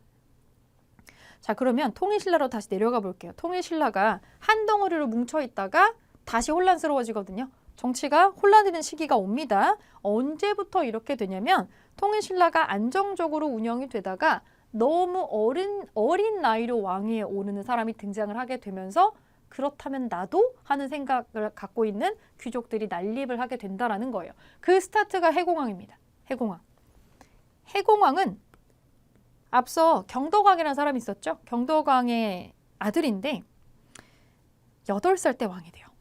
8살이면 만으로 7살입니다. 그래서 어머니가 대신에 수렴청정 비슷한 거를 섭정 비슷한 걸 하는데 엄마가 하는 게 아니라 외척들이 하는 거겠죠. 그래서 이 어린 왕이 즉위를 했을 때 난리가 납니다. 유난히 별 이유도 없이 중요한 장관들이 계속 바뀌고 처형되는 것들이 나오는데 해공왕이 한 게 아니겠죠. 해공왕을 허수아비로 앉혀놓고 쥐락펴락했던 게 분명히 나와 있을 겁니다. 결국에 이 해공왕은 20대 초반의 나이에 왕비와 같이 살해에 당했다라고 나오고요. 그래서 왕릉의 위치도 모릅니다. 아마 왕릉도 안 만들지 않았을까 생각을 해요. 그때 당시에 쿠데타 일으켜서 해공왕을 몰아내고 왕이 된 사람이 당시에 이제 귀족의 수장이었던 상대등이었던 사람이 반란을 일으켜서 왕으로 즉위하면서 해공왕 시대가 막을 내리게 되고 하극상이죠. 하극상으로 신하가 왕이 된 거잖아요. 그럼 힘 좀 있는 신하들은 뭔 생각하겠어요? 나도 쟤처럼 힘을 키워서 반란을 일으키면 얼마든지 왕이 될 수가 있구나 라고 생각을 하게 되어서 해공왕의 피살과 그 뒤에 왕의 즉위부터 어마어마한 혼란 시기로 접어들게 됩니다. 왕권이 매우 약화되는 거죠. 자, 신라 하대입니다. 신라 역사 너무 길어서 이렇게 세 덩어리로 보통 보는데 그냥 일반적인 신라 시기를 상대라고 하고요. 삼국 통일을 하는 그 시점을 중대라고 합니다. 그리고 통일신라의 후반부 시기를 하대라고 보는데 우리가 지금 보는 거는 요 후반부 시기가 되겠고 주요 반란이 되게 많아요. 김헌창의 난, 공주 지역의 도독이었던 김헌창이 본인 아버지가 왕이 되지 못했었다는데 불만을 품고 난리를 일으켰지만 실패했다라고 나옵니다. 그리고 우리가 잘 알고 있는 바다의 왕자 장보고의 난이 있습니다. 본인의 딸을 왕비까지 올리는데 거기 직전까지 가는데 성공을 했는데 이게 좌절이 되면서 여기에 불만을 품고 청해진이라고 하는 본인의 필드를 거점으로 10,000명이 넘는 군대를 일으켜서 반란을 일으키려고 했는데 살해당하면서 실패해요. 그리고 원종과 애노의 난, 이거 밑으로는 다 진성여왕 때인데 마지막 여왕이죠. 상주 지역에서 원종과 애노라는 사람들이 세금을 너무 과도하게 걷는 거에 반발하면서 난을 크게 일으키고 적고적은 그 붉은색 바지를 맞춰 입은 도적대입니다. 도적이 된 농민들이 반란을 일으킨 건데 이거 두 개의 공통점은 지금 굉장히 시대가 혼란스럽다라는 걸 보여준다라는 거죠. 신라 하대는 왕권은 거의 붕괴합니다. 아주 혼란스러운 시대가 이어지게 되고 몇십 명의 왕들이 100명도 안 되는 시기에 아주 짧은 시기에 난립을 하게 되죠. 그러면 이제 지방의 세력을 갖고 있는 사람들 딴 생각 갖기 시작합니다. 신라는 이제 끝났다. 중앙은 이제 끝났어. 뭔가 새로운 게 도래할 시점이다 라고 보고 힘과 명석한 두뇌와 어떤 명분을 가지고 있는 집단들이 슬금슬금 등장을 하기 시작을 합니다. 그게 바로 호족입니다. 호족. 호족이 누구냐? 그 지역에 오래 살면서 돈도 있고 권세도 있고 군대도 있는 사람들이 등장을 해요. 그런데 중앙 권력에서 귀족이나 왕족이 아니라는 이유로 그냥 밀려난 사람들이 있어요. 능력으로는 누구보다 뛰어난데, 나 돈도 있는데, 명성도 있는데. 그래서 이런 세력들이 신라가 혼란스러워지는 모습을 보면서 그리고 힘으로 자꾸 왕이 교체되는 걸 보면서 이제 스스로 일어나는 세력들이 생긴 거죠. 저런 망한 왕조 말고 새로운 뭔가가 필요하다라는 그런 힘을 가지고 귀족이나 왕족이 아니지만 여러 가지 기반 시설을 갖추고 있었던 사람들, 본인들 스스로를 성주나 장군이라고 칭하면서 지방에서 세력을 갖고 있었던 사람들을 우리가 이제 뭉뚱그려서 호족이라고 부릅니다. 그리고 철저하게 신분제 사회였던 골품제라는 아주 딱딱한 사회였었던 신라에서 육두품의 한계가 있어요.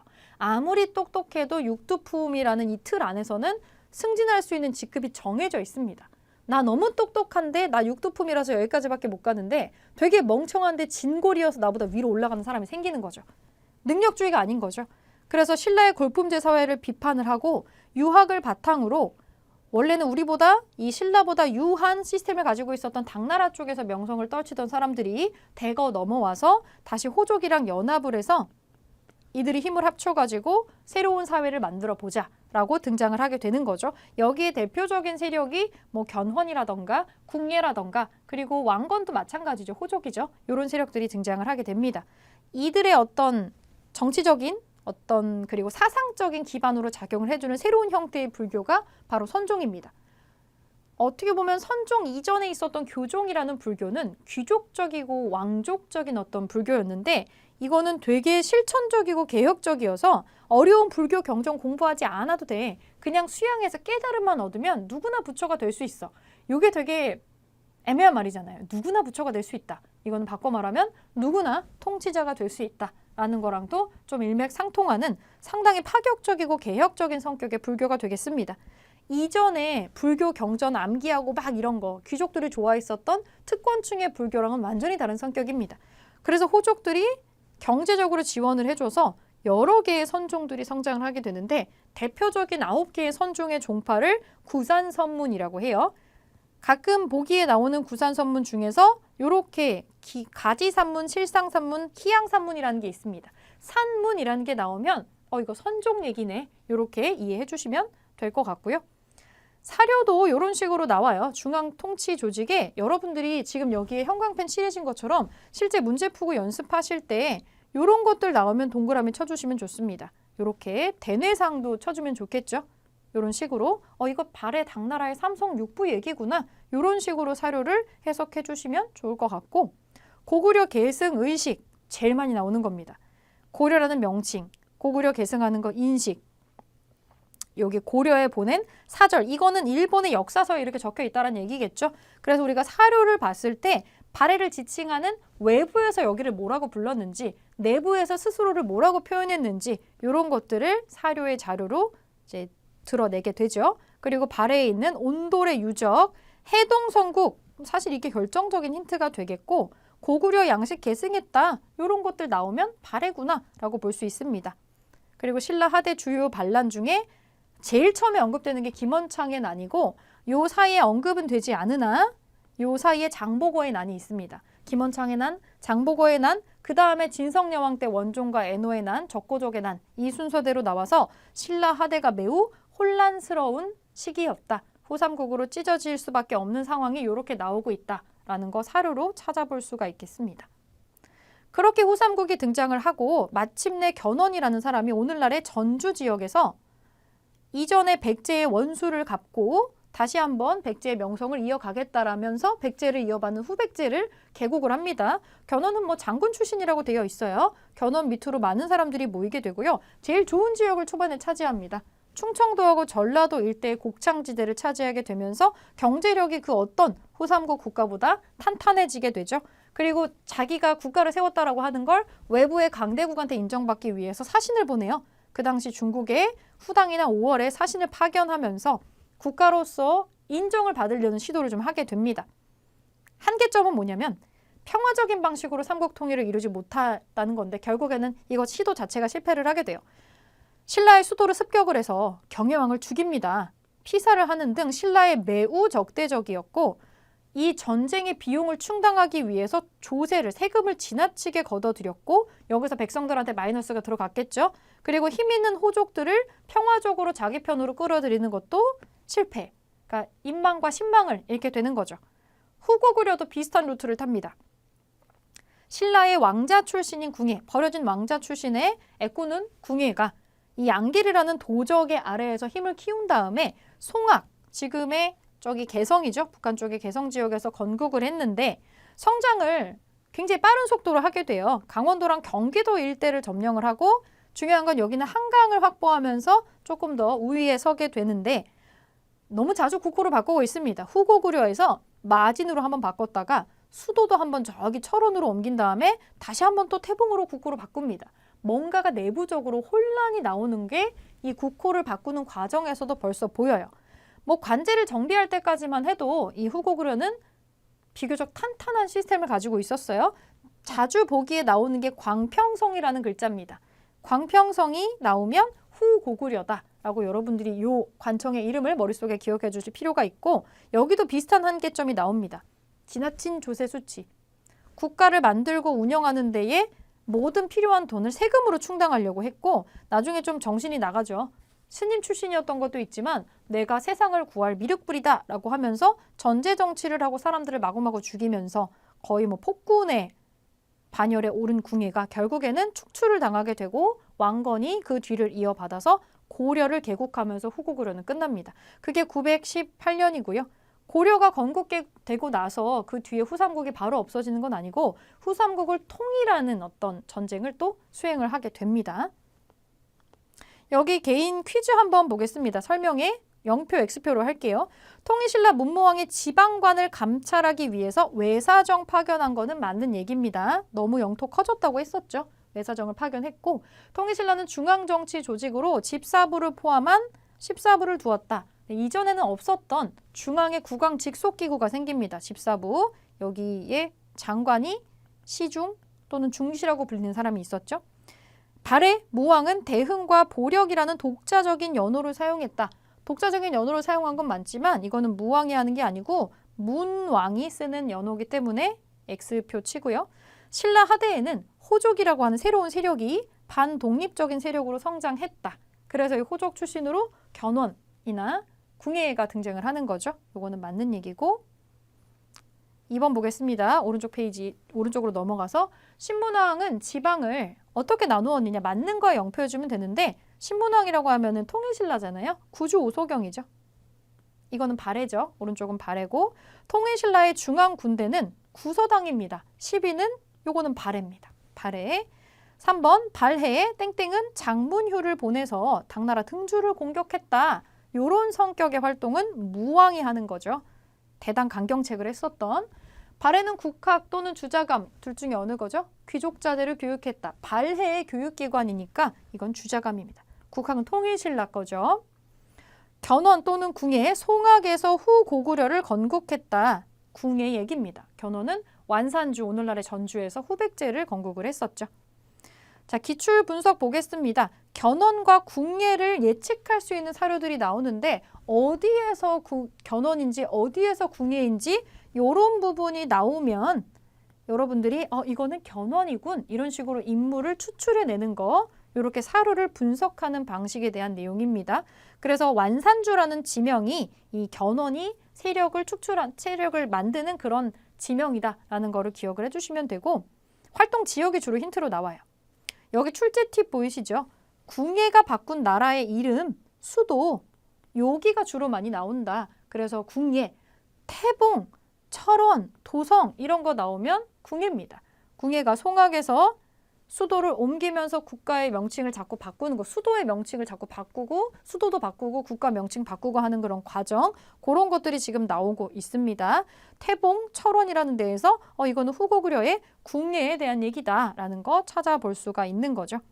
자, 밑에 질문 답 밑에 날개 문제 있죠? 마지막 날개 문제 볼게요. 문무왕의 업적 보겠습니다. 문무왕의 업적. 이거 신라 문무왕이죠. 삼국통일 완성한 사람. 김음돌 등 진골 세력을 숙청하는 거는 더 후대의 문무왕의 아들인 신문왕이 하는 겁니다. 문무왕은 당군을 마지막으로 격파하면서 삼국통일을 완성한 업적을 가지고 있고요. 자, 통일신라의 통치제도 보겠습니다. 관리 감찰을 위해서 사정부를 두었다. 그쵸, 사정부를 두었죠. 그리고 아마도 여기 소속으로 외사정들이 전국에 파견이 됐을 겁니다. 중앙관제를 3선 6부로 정비하는 거는 발해가 하는 거죠. 자, 발해 무왕 시기의 사실은 장문효가 등주를 공격했다. 근데 주로 이런 게 무왕 시기의 일이고 국호를 남부효로 변경하는 거는 너무 예전 일입니다. 백제 성왕이 하는 거죠. 수도를 그 사비로 옮기면서. 자, 견훤의 활동, 국호를 마진으로 바꾸는 거는 궁예가 하는 거고 이 사람은 후백제를 건국한 다음에 중국의 후당과 5월에 사신을 파견을 합니다. 2번을 답으로 찾아주시면 돼요. 개념을 적용한 기출문제 보겠습니다. 1번 문제 볼게요. 이거 되게 어려운 문제인데 3점으로 지금 들어가 있죠. 어떤 사료와 사료 사이의 시기에 있었던 사실로 옳은 것을 지금 고르는 문제가 되겠습니다. 자, 가를 먼저 볼게요. 고구려 왕이 마목형과 중령은 본래 우리나라의 땅이니 만약 이를 돌려주지 않는다면 돌아가지 못하리라. 고구려 왕이 지금 뭐라고 협박을 하고 있어요. 김춘추가 아니 이거 내가 일개 사신인데 이걸 어떻게 마음대로 말합니까? 라고 하니까 왕이 분노해서 김춘추를 가두었다라고 되어 있습니다. 네, 신라 선덕여 왕 때 의자왕이 대야성을 공격해서 빼앗았을 때 위기를 느낀 신라가 고구려왕 연합을 하려고 김춘추를 사신으로 파견했던 장면이 갑니다. 하지만 뭐가 잘 되지 않았어요. 사신 파견으로 넘어갔었던 김춘추가 갇히는 장면이 가가 되겠고 이거는 지금 신라와 고구려의 연합이 결렬되는 순간이네요. 나를 보겠습니다. 관창, 신라의 화랑 관창입니다. 아까 내가 적진에 들어가서 장수를 베고 깃발을 빼앗지 못한 것이 한스럽다 라고 하면서 다시 들어갔는데 백제의 계백이 신라의 화랑 관창을 잡아서 머리를 베어서 말 안장에 매달려서 보냈다. 그래서 신라 군대가 어린 화랑 관창의 죽음으로 사기가 올라가서 결국에는 백제 군대를 대승리를 거두었다라는 게 나옵니다. 이거는 백제가 멸망하는 과정에서 계백의 결사대가 몰살당하는 이 신라 나당 연합군과 백제의 최후의 결전에 대한 내용이 나오고 있습니다. 계백의 5천 결사대, 백제가 망하는 장면이 있고 나당 연합군이 내려가는 장면이고 여기는 아직 나당 연합군이 형성되지 못한 장면이 될 텐데 자, 이 사이에 들어가는 거 뭐냐라는 거죠. 요거 찾아볼게요. 안승이 보덕국 왕으로 임명되었다. 이 안승, 고구려 보장왕의 서자로 알려진 사람입니다. 보덕국 왕으로 임명됐다라고 하는 거는 이 고구려 완전히 망하고 나서 고구려가 부흥운동을 해가지고 안승을 추대했는데 요게 실패하고 나서 그 다음에 보덕국 왕으로 임명이 됩니다. 이거는 사이에 들어가는 게 아니라 고구려가 망하고 난 시점이기 때문에 나의 이후가 됩니다. 한참 뒤죠. 나의 이후가 되겠고 신라가 당과 군사동맹을 체결하였다. 가해서 고구려하고 신라가 동맹을 맺지를 못하고 그 다음에 당나라에 가가지고 나당연합이 형성이 되죠. 나당연합군이 만들어지고 나서 개백이랑 싸우게 되니까 2번이 답입니다. 군사동맹을 맺는 게 요 사이에 들어가는 게 맞아요. 관산성 정투에서 백제 성왕이 피살되는 거는 나제 동맹이 깨지는 시점이니까 이 가보다 더 이전입니다. 의자왕 이전이잖아요. 관산성 정투에서 죽은 왕은 의자왕 이전에 4대조로 올라가는 백제 성왕입니다. 가의 이전이고 흑지상지가 임존성에서 군사를 일으켰다. 이 흑지상지는 백제 부흥운동이죠. 백제를 다시 일으키려고 했었던 사람이라 나의 이후입니다. 백제가 완전히 망하고 나서 일어나는 일이고 부여풍이 백강에서 왜군과 함께 당군에 맞서 싸웠다. 이것도 나의 이후에 해당하는 겁니다. 백제가 망하고 부흥운동이 일어나고 최후의 전투가 백강전투예요. 그래서 요거는 시기적으로 나의 이후가 되겠습니다. 답은 2번이고요. 자, 이번 문제 다음 가상뉴스의 보도 내용이 나타난 시기를 연표해서 옳게 고른 것은 당에 파견되었던 김춘추가 오늘 무사히 귀국했습니다. 큰 환대를 받았고 그러니까 당태종의 군사적인 지원을 이끌어냈다. 나당 연합군의 결성입니다. 연표해서 찾으면 되겠죠. 쉽게 찾을 수 있습니다. 우선 나당 연합군이 결성이 되고 나서 일어난 전투 찾을게요. 황산벌 전투죠. 황산벌 전투했던 게 나당 연합군하고 바로 하는 거고 안시성 전투는 고구려랑 당나라가 싸운 겁니다. 여기서 실패했기 때문에 신라가 연합하자는 걸 받아들인 거예요. 그래서 여기 안시성 전투보다는 뒤에 있고 황산벌보다는 사이에 있는 여기 가운데 시기로 볼 수가 있겠죠. 정답은 2번이고요. 3번 보겠습니다. 가와 나 사이 시기에 있었던 사실로 옳은 것은 이거 좀 안 보이네요. 사이 시기 골라볼게요. 왕은 당과 신라 군사들이 이미 백강과 탄현을 지났다는 소식을 듣고 개백 5천 결사대 이거 백제 망하는 그 해의 일입니다. 660년의 일이에요. 황산으로 가서 황산벌에서 신라 군사와 싸우게 했다. 이 왕은 아마 의자왕입니다. 마지막 왕이고 개백은 4번 싸워서 모두 이겼으나 군사가 적고 힘이 모자라 마침내 패하였다. 이 뒤의 순서로는 어떤 게 나오느냐. 개백의 결사대가 격파되고 그 사비성이 함락되고 의자왕이 항복하고 백제가 망합니다. 자, 뒤시기 볼게요. 사찬 시드기 수군을 거느리고 소부리주 기벌포에서 기벌포가 나오면 신라와 당나라가 전투를 하는 거거든요. 서린기와 싸워서 패배를 하긴 했지만 22번 싸워서 이겨서 4,000명 죽이고 마침내 당나라 군대 쫓아냈다는 얘기예요. 그래서 당나라 군대를까지 완전히 몰아내고 삼국 통일을 하는 시점의 내용이 나의 시기입니다. 요 사이에 뭐가 있었는지를 고르는 거죠.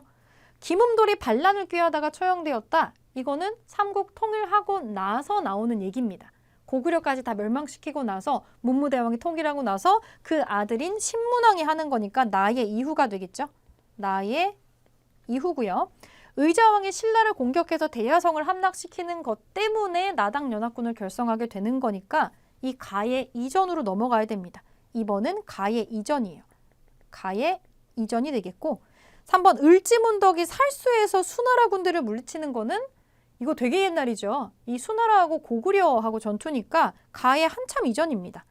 대조영이 고구려 유민을 이끌고 동모산에서 건국을 했다. 이거는 고구려랑 백제랑 다 망하고 나서 고구려 부흥운동 실패하고 나서 고구려 유민들이 30년 떠돌다가 나중에 하는 거니까 이것도 나의 이후가 되겠습니다. 건모잠이 안승을 왕으로 추대하고 부흥운동을 전개했다. 그러니까 백제 고구려 망하고 나서 고구려하고 백제 망했을 때 부흥운동이 일어나는데 건모잡이라는 사람이 고구려 보장왕의 서자를 왕으로 추대하고 고구려 부흥운동을 합니다. 그게 요 사이에 일어날 수 있는 얘기겠죠. 그것마저 실패하고 나서 고구려가 완전히 망하고 나서 당나라가 이상한 거 막 설치하니까 그 다음에 이 기벌포 전투 같은 게 일어나게 되는 거거든요. 사이에 들어가야 되는 거는 5번이 되겠습니다. 자, 이런 게 어렵죠? 순서대로. 이 4번은 3번에 비해서는 비교적 쉬운 문제인데 한번 볼게요. 옳게 한번 순서를 만들어 보겠습니다. 의자왕은 당과 신라 군사들이 이미 백관과 탄원을 지났다는 소식을 듣고 개백의 5천 결사대가 나와요. 다음 거 볼게요. 유인왕과 신라왕 김범민은 육군을 거느려 나아가고 유인계와 부여용은 수군과 군량을 실은 배를 거느리고 백강으로 가서 이거 백강전투예요. 백강전투. 백강전투가 뭐냐면 백제 부흥운동의 마지막 전투입니다. 이게 망하고 나면은 백제가 완전히 망하는 건데 개백 장군이 죽고 백제가 망하고 나서 이 백강전투가 있는 거기 때문에 가가 먼저 일어나고 그 다음에 아마 나가 나오는 걸 거예요. 달을 볼게요. 매소성에서 이근행이 진을 쳤다. 신라군이 패주시키고 말 3만 필과 그만큼의 다른 병기를 얻었다.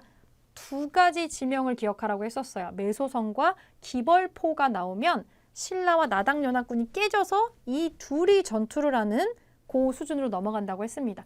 나당연합군이 깨지는 거는 둘이 붙어 있을 때 백제 멸망, 고구려 멸망, 그 다음에 얘네 둘이 싸우는 거죠. 순서상으로 지금 매소성이라는 지명이 나오는 거는 가와 나의 다음에 등장하는 게 될 겁니다. 다로 시작할 수가 없겠죠? 일단 5번 완전히 안 되는 걸로 지워버리고 나가 먼저 나와도 안 되겠죠. 가보다 나가 먼저 나와야 되니까 여러분들은 순서상으로 하나씩 소거해 나가시려면 요건 다 지워버리시면 됩니다. 라를 볼게요. 건모잠이 남은 백성들을 모아서 건모잠이 안승과 같이 뭔가를 했다. 안승을 왕으로 추대하면서 고구려 부흥운동을 하는 장면이 나오고 있습니다. 고구려가 망하고 나서 고구려 부흥운동을 하는 장면인데 자, 백제가 먼저 망해요.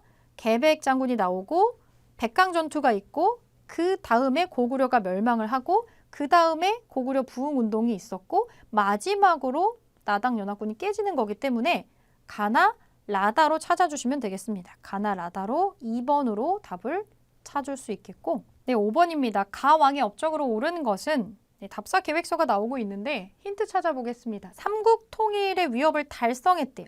이 사람 때 삼국 통일이 된 거겠죠? 답사지를 보니까 왕이 살았던 월성이 있고 현재의 위성 사진 같네요. 경주 지역에서 볼 수 있는 사진이고요.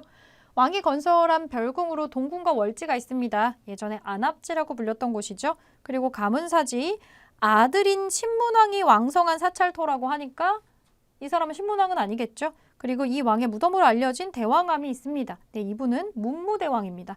자, 문무대왕의 업적으로 옳은 거 골라보겠습니다. 문무대왕. 국가적인 조직으로 화랑도를 개편했다. 이거는 신라의 진흥왕 때 일입니다. 이거는 진흥왕 때니까 아니죠. 지방관을 감찰하고자 외사정을 파견하였다. 삼국을 통일하고 나서 지방관을 파견을 했는데 지방관의 숫자가 많아지니까 이 지방관을 왕이 감시하기 위해서 중앙에서 파견을 한 거죠. 외사정 파견이 정답이 되겠습니다. 우선 답은 2번이고 2차 돈의 순교를 계기로 신라가 불교를 공인하게 되는 것은 한참 앞선 시기인 버풍왕 때 일입니다. 인지 등용을 위해서 독소 상품가를 실시하는 것은 더 뒤로 가야겠죠. 원성왕 때 일입니다. 원성왕. 자장률사의 건의로 황룡사 구축 목탑, 안타깝게도 지금 남아있지 않은 황룡사 구축 목탑을 건립하라고 한 것은 선덕여왕 때 일입니다. 네, 정답 2번으로 찾고 자, 6번 넘어갈게요. 다음 정책을 실시한 왕의 재위 기간에 있었던 사실로 옳은 거 찾겠습니다. 완산주를 다시 설치하고 용원을 총관으로 삼았다. 거열주를 나누어서 청주를 두니 처음으로 구주가 되었다. 힌트 구주. 서원 소경 설치하고 남원 소경 설치하고 여러 주와 주의 군의 주민들을 옮겨서 그곳에 나눠 살게 했다. 구주 오소경 나옵니다. 이거 구주와 오소경 설치에 대한 내용인데 삼국을 통일하고 나서 영토가 확 넓어져요. 이 넓어진 영토를 효율적으로 다스리기 위해서 행정적인 개편을 합니다.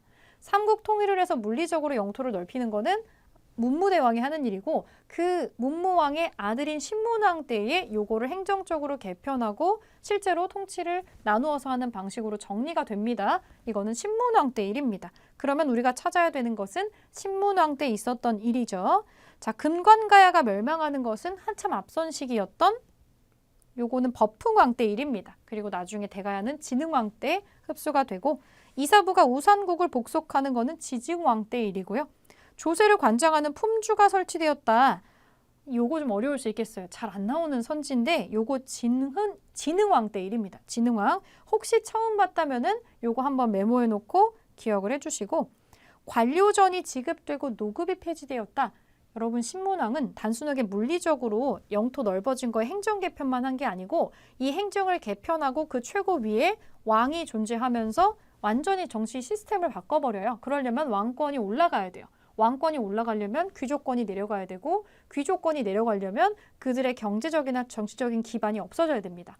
그 정치적, 경제적 기반으로 제일 중요하게 작용했었던 게 바로 이 땅인데, 거기에 핵심으로 차지되었었던 게 바로 노급이에요. 대대손손 물려주는 노급, 노동력까지 징발할 수 있는 이 노급을 폐지한다는 것 자체가 이 진골 귀족들의 손발을 자르는 거나 다름이 없거든요. 그래서 대신에 월급의 형태로 관료전을 주고 노급은 없앱니다. 그러면 왕권이 올라가게 되는 거죠. 이 관료전을 지급하고 노급을 폐지하는 거가 신문왕의 대표적인 이 업적 중에 하나입니다. 인재 등용을 위해서 독서 상품가를 설치하는 것은 완성왕이 하는 일이죠. 자, 정답은 4번이고 7번 볼게요. 밑줄 그은 왕에 대한 설명으로 옳은 것은 용이 검은 옥대를 바쳤다. 왕이 놀라고 기뻐서 오색 비단, 금과 옥으로 보답하고 사람을 시켜서 대나무를 베어서 바다로 나오자 산과 용은 호련히 사라져 보이지 않았다. 왕이 가문사에서 묵었다. 그래서 그 대나무를 가지고 피리를 만들었다고 되어 있고요. 이 대나무 피리를 불면은 적병에 물러가고 병이 낫고 가물 때 비가 오고 비 올 때 개며 바람이 잦아들고 파도가 평온해졌다. 그리하여 이 피리를 만파식적이라 부르고 국보로 삼는다. 삼국유사에 나오는 설화입니다. 만파식적의 얘기인데 여기서 말하는 용은 신문왕의 아들인 문무왕의 아들인 신문왕이 바로 여기에 나오는 왕이 되겠죠. 가문사를 완성한 사람이기도 하고요. 자, 이 왕은 신문왕입니다. 신문왕 때의 전설처럼 전해져 내려오는 만파식적의 스토리가 나오고 있네요. 자, 신문왕에 대한 설명으로 옳은 거 찾아볼게요. 병부와 상대 등을 설치하는 거는 한참 앞선 시기에 버풍왕이 하는 일입니다. 버풍왕이 하는 일이고, 이사부를 보내서 우산국을 복속하였다. 이거 지증왕 때 일이고요. 마립간이라는 칭호를 처음 사용한 거는 내물왕, 내물마립간 때 일입니다. 내소성 전투에서 당의 군대를 격파하는 거는 신문왕이 아니고 그 아버지였던 문무왕이 하는 일이죠. 김흠도를 비롯한 진골 귀족을 숙청하는 게 신문왕이 했던 일입니다. 그래서 왕권을 올려놨죠. 김흠돌은 신문왕의 장인어른입니다. 자, 5번이죠. 8번, 지도와 같이 행정구역을 정비한 국가에 대한 설명으로 옳은 것은 한주, 삭주, 명주, 웅주, 상주, 전주, 강주, 양주, 무주, 주주, 주주주 세 보면 구주가 되고 경경, 오경이 들어가 있네요. 구주, 오소경입니다. 구주, 오소경은 통일신라죠. 네, 이거는 통일신라에 관련돼서 물어보는 겁니다. 요거 통일신라에 대한 설명으로 옳은 거 골라볼게요. 구주, 오소경으로 영토만 확장된 게 아니라 군사제도 바꿔야겠죠. 구서당 10종으로 삼국의 사람들을 다 모아가지고 군사조직을 재편합니다. 기억 들어가요. 기억이 없는 거 지워줄게요. 뒤에 3개 다 지울 수 있네요.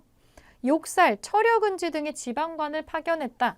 욕살과 철여근지는 고구려의 지방관의 명칭입니다. 요거 해당하지 않죠. 니은이 들어간 거 지우면 답은 하나밖에 안 남네요. 맞는지 볼게요. 상수리 제도를 실시해서 지방 세력을 견제했다. 이 지방의 향리들을 일정 기간 서울에 머무르게 하는 거죠. 요거 일종의 인질제도면서 지방을 감찰하는 제도이기도 합니다. 지방 세력을 견제하는 거죠.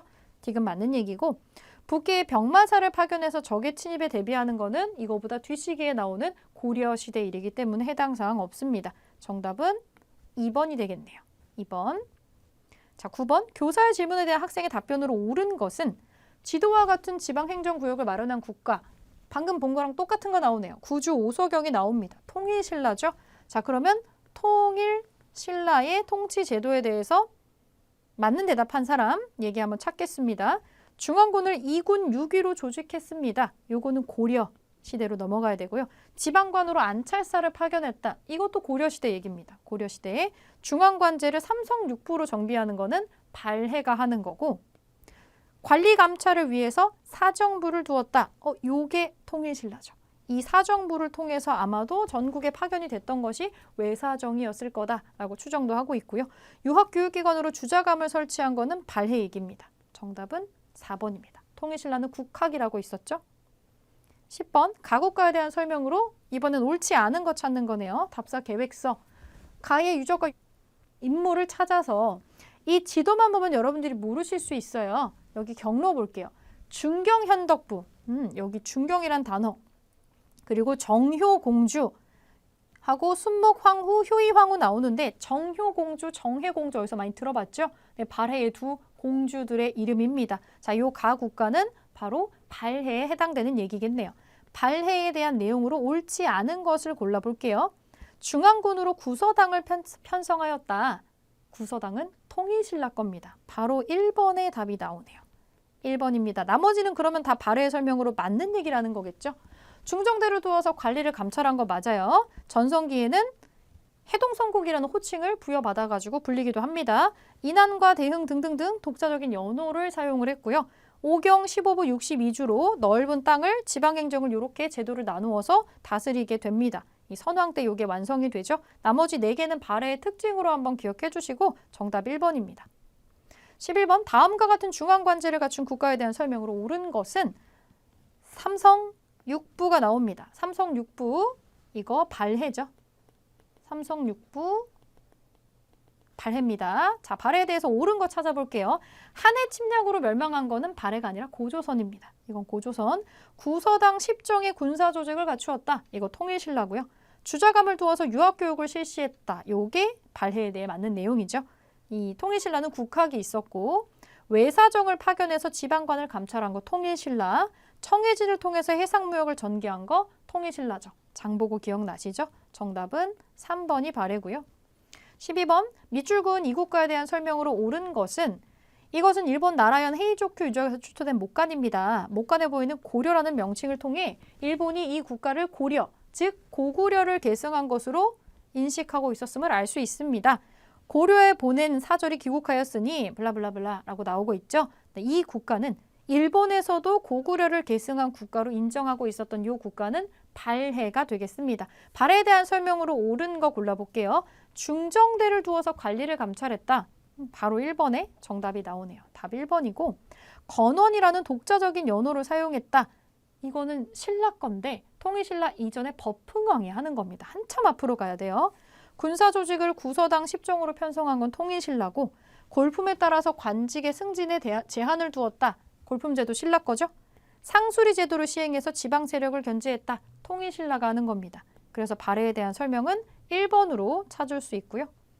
네, 마지막 문제 페이지입니다. 13번. 가와나 사이 시기에 있었던 사실로 옳은 것은 가를 볼게요. 3월에 웅천주 도독 헌창이 아버지 주원이 왕이 되지 못한 것을 이유로 반란을 일으켜 국호를 장안이라고 연호를 뭐라고 세워서 했는데 뭐 실패를 합니다. 이거 내용은 김헌창의 난입니다. 김헌창의 난. 그리고 나에 해당하는 시기 볼게요. 진성왕 3년 재정이 궁핍해졌다.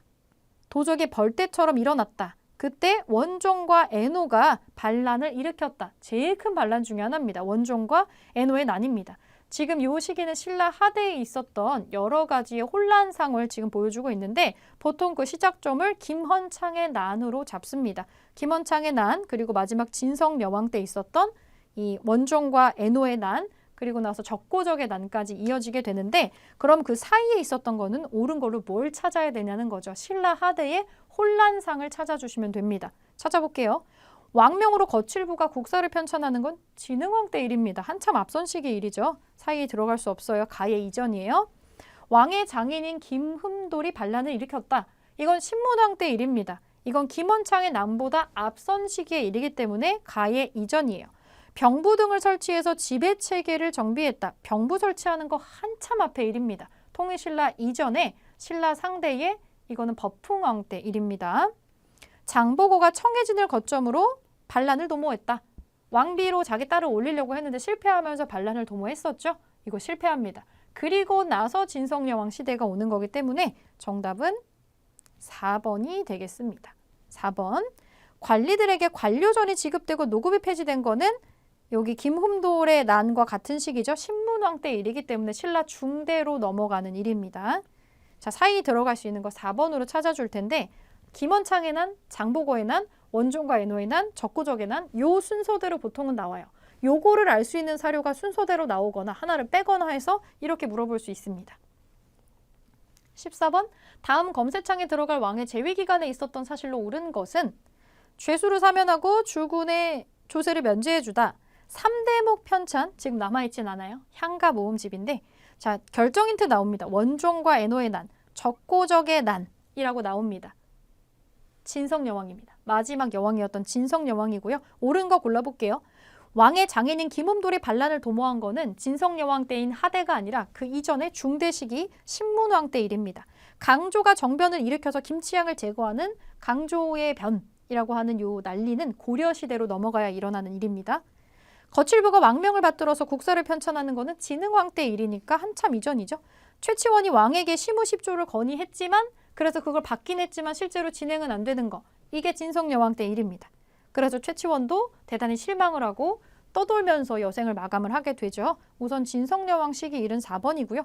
복신과 도침 등이 부여풍을 왕으로 추대하는 거는 백제 부흥운동에 해당하는 내용이니까 해당 사항이 없습니다. 자, 15번. 가 인물에 대한 설명으로 옳은 것은 연호 정계가 새겨진 편운 화상 승탑이라고 하는데 여기 밑으로 쭉 내려가 보시면 정계는 백제의 원한을 풀겠다고 선언을 하면서 완산주의 나라를 세운 완산주 전주죠. 백제의 원한을 풀겠다고 세웠으니까 백제를 계승한 국가겠죠. 누구가 사용한 연호이다. 후백제를 세운 사람. 견훤입니다. 견훤. 우리가 찾아야 되는 것은 견훤에 대한 설명입니다. 공산전투에서 고려군을 크게 문질렀다. 맞는 일입니다. 공산이면 오늘날의 대구 팔공산인데요. 이쪽에서 고려 이제 왕건의 군대를 이 견훤의 군대가 크게 무찔렀죠. 일단 1번이 되겠습니다. 1번이 견훤에 관련된 설명이 되겠고요. 나머지가 그러면 견훤에 해당하는 설명이 아닌 건데 찾아볼게요. 귀순한 김순식에게 왕시성을 하사하는 것은 왕건이 하는 일입니다. 고려 왕건이 하는 일이고 패정기역을 목표로 정치도감을 설치했다. 이거는 고려시대 후반부의 일입니다. 후반부의 일이고 청해진을 근거지로 해상무역을 전개했다. 청해진은 통일신라에 나오는 얘기죠. 광평성을 설치하고 어떤 관원을 두었다. 광평성, 후고구려의 관청의 이름입니다. 이건 궁예가 하는 거죠. 그래서 정답 1번이고 자, 마지막 16번 볼게요. 가국가에 대한 설명으로 옳은 것은 궁예가 세운, 그리고 밑에 보니까 강원도 철원이라고 나오네요. 궁예가 세운 모의 도성터를 현장 조사를 하고 왔습니다. 이거 후고구려죠. 후고구려입니다. 궁예가 세운. 자, 후고구려에 대한 설명으로 옳은 것을 골라볼게요. 각간 대공이 반란을 일으켰다. 이거 통일신라에 해당하는 얘기고요. 광평성 등의 정치기구를 두었다. 이 광평성이 유일하게 나오는 후고구려 관청의 이름이니까 기억을 좀 해주세요. 우선 답이 2번이 되겠고 후당과 5월의 사신을 파견해서 국가로서 어필하려고 했던 거는 견훤이 하는 겁니다. 후백제. 고창전투에서 후백제군과 싸워서 승리하는 거는 고려, 왕건의 승리를 얘기하는 거고요. 오경 15부 62주의 지방행정제도를 갖춘 거는 발해에 대한 내용이 되겠습니다. 그래서 정답은 2번으로 들어갈 수 있겠고요. 이렇게 지금 기출 어떻게 나오는지 문제를 풀어봤는데 다음 시간에 이제 고대시대의 경제, 사회, 문화 파트를 전부 합쳐가지고 정리해 볼 텐데요. 통일신라하고 발해가 내용이 좀 많았어요. 내용이 좀 많았고 제가 그냥 여기에 나와 있지 않은 내용도 설명을 좀 길게 드렸는데 여러분들 우리 교재가 내용이 막 그렇게 많지 않고 심플하게 사료들이 딱딱딱 들어가 있습니다. 여러분들이 혼자서 읽으셔도 충분한데 그냥 요거를 나오지 않은 사료하고 같이 한번 이렇게 둘러보신다는 생각으로 강의를 조금 빠르게 해가지고 들어보시고 문제 풀이도 꼭 다 메모하지 않으셔도 되니까 간단하게 제가 체크했었던 정도까지만 보셔서 통일신라하고 발해 파트를 정리해 주시면 좋겠습니다. 다음 시간에는 이 앞에 배웠던 모든 고대 시기를 다 뭉쳐서 고대 시기의 경제, 사회, 문화의 특징을 한 덩어리로 정리해서 살펴보도록 하겠습니다.